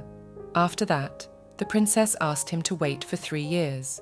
By then, everything would have to be over. After this period of time, His Highness will remove his mask. Whether he becomes her husband or not, the prince will be completely free. After the walk, Van was resting in his bedroom. He was holding a Pura. And remembering Adele's words that it would be over in 3 years, he decided he should be happy hearing that. Instead, the prince felt abandoned. What the Duchess said was true. He thought he wanted to be free, but never imagined how he would live. If he had to leave this place in 3 years, what would happen next? Besides this question, there was something more important. The young man approached one of the shelves, where there was a large number of vials with medicine, and decided that it was time to put the plan into action. Lady Leopold was in the library of the residence. A large stack of books stood beside her. She thought she had no useful information. In her first life, she had been disposed of just after the birth of her child. The causes of death in the second and third lives remained a mystery. The royal family was once again waiting for the birth of an heir. It wasn't just the cause of death. Before making vague conjectures, the best solution was to approach it wisely. Why the emperor needed a child, Leopold blood, legends, blessings, and an heir all mattered. The lady thought of the cellar where a blood relative of the Leopold family could enter, but only the head of the family could open the secret door, a hunch that His Majesty knew what lay behind the door. The girl started to remember what she did in her past life. She was doing research. After a second, the lady jumped up because she forgot one thing. In her past life, she wanted to know the Emperor's intentions. Adele had tried again and again to figure it out, however. What exactly she did, and what she was able to find, the lady couldn't remember. Why it hadn't seemed strange to her until now, whether her memory was failing the heroine, she began to ponder the question. But the likely answer was no. So, the lady decided to go down to that very basement with the key to the secret door. When she stepped out into the hallway and headed for it, she was met by Heinz. The butler was looking for her, for she was not in the study. Lady Leopold replied that everything was all right, but at the same moment, clutching her head, the man became anxious about her and offered his help. Just then, a rumbling sound was heard behind. They turned around and saw Prince Purdes lying on the floor. The girl screamed in fear and rushed to her fiancé and lifted him up. Tears came to her eyes. The lady looked around the area, around the young man, and exhaled. There was no blood near him, but on the second floor of the residence, one of the butlers had ploughed Garrett to the floor. The man was trying to elicit what he was trying to do. The Lord justified that he only pushed the guy away because he was scared, because usually the young man sat quietly, but now he made a noise. The teacher thought that the groom was deliberately trying to get him into trouble. Adele watched what was happening from above and ordered them to stop talking because she had heard enough already, and ordered the knights to grab and lock the man up. Even at this moment, Gareth was trying to justify himself, while the others were worried about the prince's condition, because he had fallen down the stairs. Maybe it was due to recent excitement, or maybe there was some other reason. The Duchess told Heinz to keep an eye on the Lord to make sure he didn't escape. The broken vials and invited spectators were a failure of the teacher. It was a reckless but intelligently planned move. Wang's face looked serene and calm. He probably didn't expect to fall down the stairs. There was magic in the air. It just so happened that the fourth prince possessed magic. If it wasn't for the threat to his life, the powers wouldn't have manifested, and he would have just died. The boys tore up the piece of paper with the flower drawn on it, and called it a common joke, over which it was not worth making a fuss, of course, being despised for being born a servant girl. Zernos laughed, and noted that Purdes looked good on the floor. The bullying from that guy who thought he was better than the fourth prince had given him an inferiority complex. After everyone began to consider him a fool, the child simply ceased to exist. The constant ridicule became something natural. But now the young man hated this ordinariness. A man who can't be relied on, and a man who only relies on one. Wang didn't want to be like this anymore. This was his truth. After this revelation, the guy woke up. He immediately sat down on the bed. Adele was beside him, forbidding him to do so, and asked how he was feeling. The young man wondered what had become of Garrett. From the lady, the groom learned that the teacher was now behind bars, and the lady herself was anxious to know what had happened at that moment, Wang confessing that he wanted to get rid of the Lord, make him angry by insisting that the prince refused to take the medicine and broke all the vials he had. But the man was much angrier than the young man expected. He couldn't even think of falling. Wang said that it was difficult to get rid of the emperor's envoy, but since he openly threatened the imperial family member and hit him. But before he could finish the sentence, Adele interrupted him. The lady felt that she should have done it herself, and the young man had acted too recklessly, using himself as bait, and that it had all worked out was a huge stroke of luck. She couldn't believe the guy had decided to do this and not say a word to the lady, because if something went wrong, he could have died.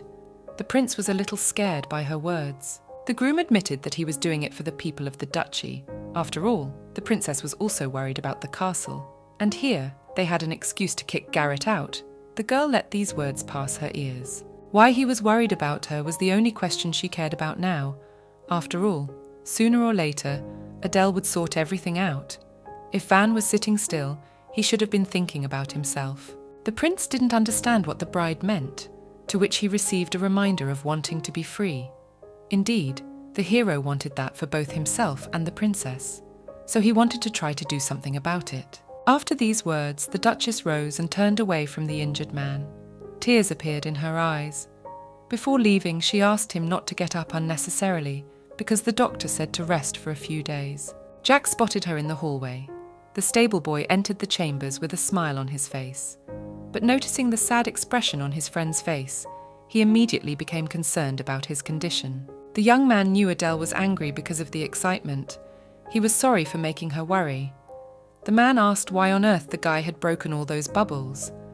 Van covered himself with a blanket and admitted that they made him angry, and he was angry with himself. The Duchess went down to the dungeon where Gareth was sent. Even though he was in his position, he continued to justify himself and make himself look good.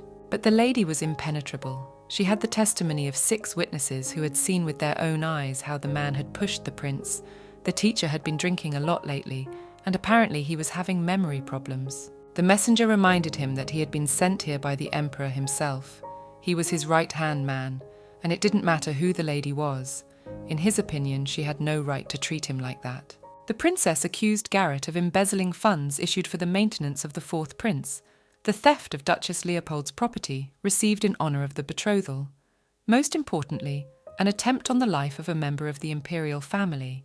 Adele was determined to personally request a trial of the culprit from His Majesty the Emperor. Garrett Arons betrayed his duty, aided and abetted the prince for personal gain, embezzled funds from the royal treasury, and harmed the imperial family. All these unlawful acts jeopardized the authority of the imperial family.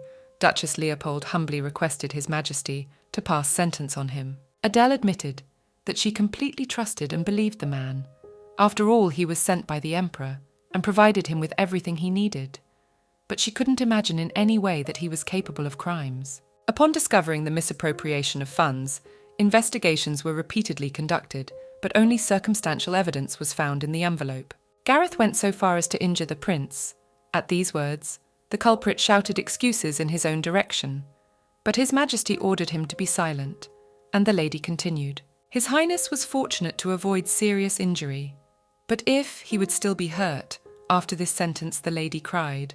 The emperor understood the bride's feelings. He was saddened by the last incident. The girl thanked for the understanding and support.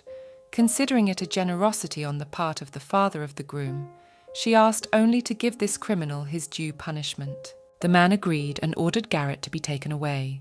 He was frightened and began to shout to remind his master that he had promised to protect him, but the emperor was too angry. The criminal was to be executed tomorrow at dawn. At this moment, the 4th prince had won an unqualified victory. Adele stood with her head bowed and realized that it couldn't end like this. The Duchess confessed to His Majesty that thanks to the incident, she had realized that for the sake of protecting His Highness, she must change, a decision she had made on her own. As the head of the Leopold family, an imperial sword, the lady no longer wanted to suffer losses due to her weakness and asked for permission to join the Allied Academy to gain more knowledge of the world. The Emperor interrogated if she really wanted to study in the Allied Academy and not the Imperial Academy, the lady confirmed, because if she entered the Imperial Academy, there would be people who would be displeased. However, having joined the Union Academy, she would not be able to leave her post for a long period and requested permission to leave for a short 2-year period, although the training lasted for 5 years. The girl didn't think that a person who led a family and protected His Highness should go through a full period of training, and if given the opportunity, she would broaden her horizons in just 2 years, after which could serve the imperial family better than before. The emperor was still tormented by doubts about the time limit set by the princess. In front of the ruler, the butler sat on his knees with an open box full of high-grade fury, used only in emergencies, even in the capital of the empire. As a token of gratitude, it was decided to present it from the Leopold family annually. For every solemn occasion, the emperor's eyes filled with greed, after which he agreed to all the terms. At night, the lady returned to the residence. Heinz met her and wanted to offer her rest, but she waved it off, saying she had some other business to attend to. She had to find someone to keep an eye on the emperor during the Duchess's absence. Irina, who knew about every movement of the nobles, came to her mind. But to follow His Majesty, Viscountess Martine, responsible for politics, who left her son in the capital, would be better suited. Further important step will be to show what relations the lady had with the prince and firmly establish her position. The butler and mistress were strolling down the corridor When Adele inquired about His Highness's condition, the doctors said he would be able to get back on his feet by tomorrow. In the near future, the princess's plans included a banquet. Heinz said he would take care of it. The lady was counting on her assistant, for they needed to show everyone that in the north, the power belonged to the Leopold family. The girl carefully entered Van's chambers where he was already asleep. She stroked his head and thought that he was using himself as a pawn in this game, defending the Duchess, claiming it was his wish. She smiled softly at him, for she was trying to suppress the guilt in her. But the child continued to evoke the emotions she wanted to avoid. All sorts of memories associated with him rolled through her mind. Adele began to ponder aloud what she should have done with the prince. The young man woke up early in the morning and was finally able to get out of bed. 3 days of lying in bed was hard for him. He turned his head towards the bedside table, where there was a note. "Don't make mistakes, Purdies." The text on the paper read. It surprised the boy.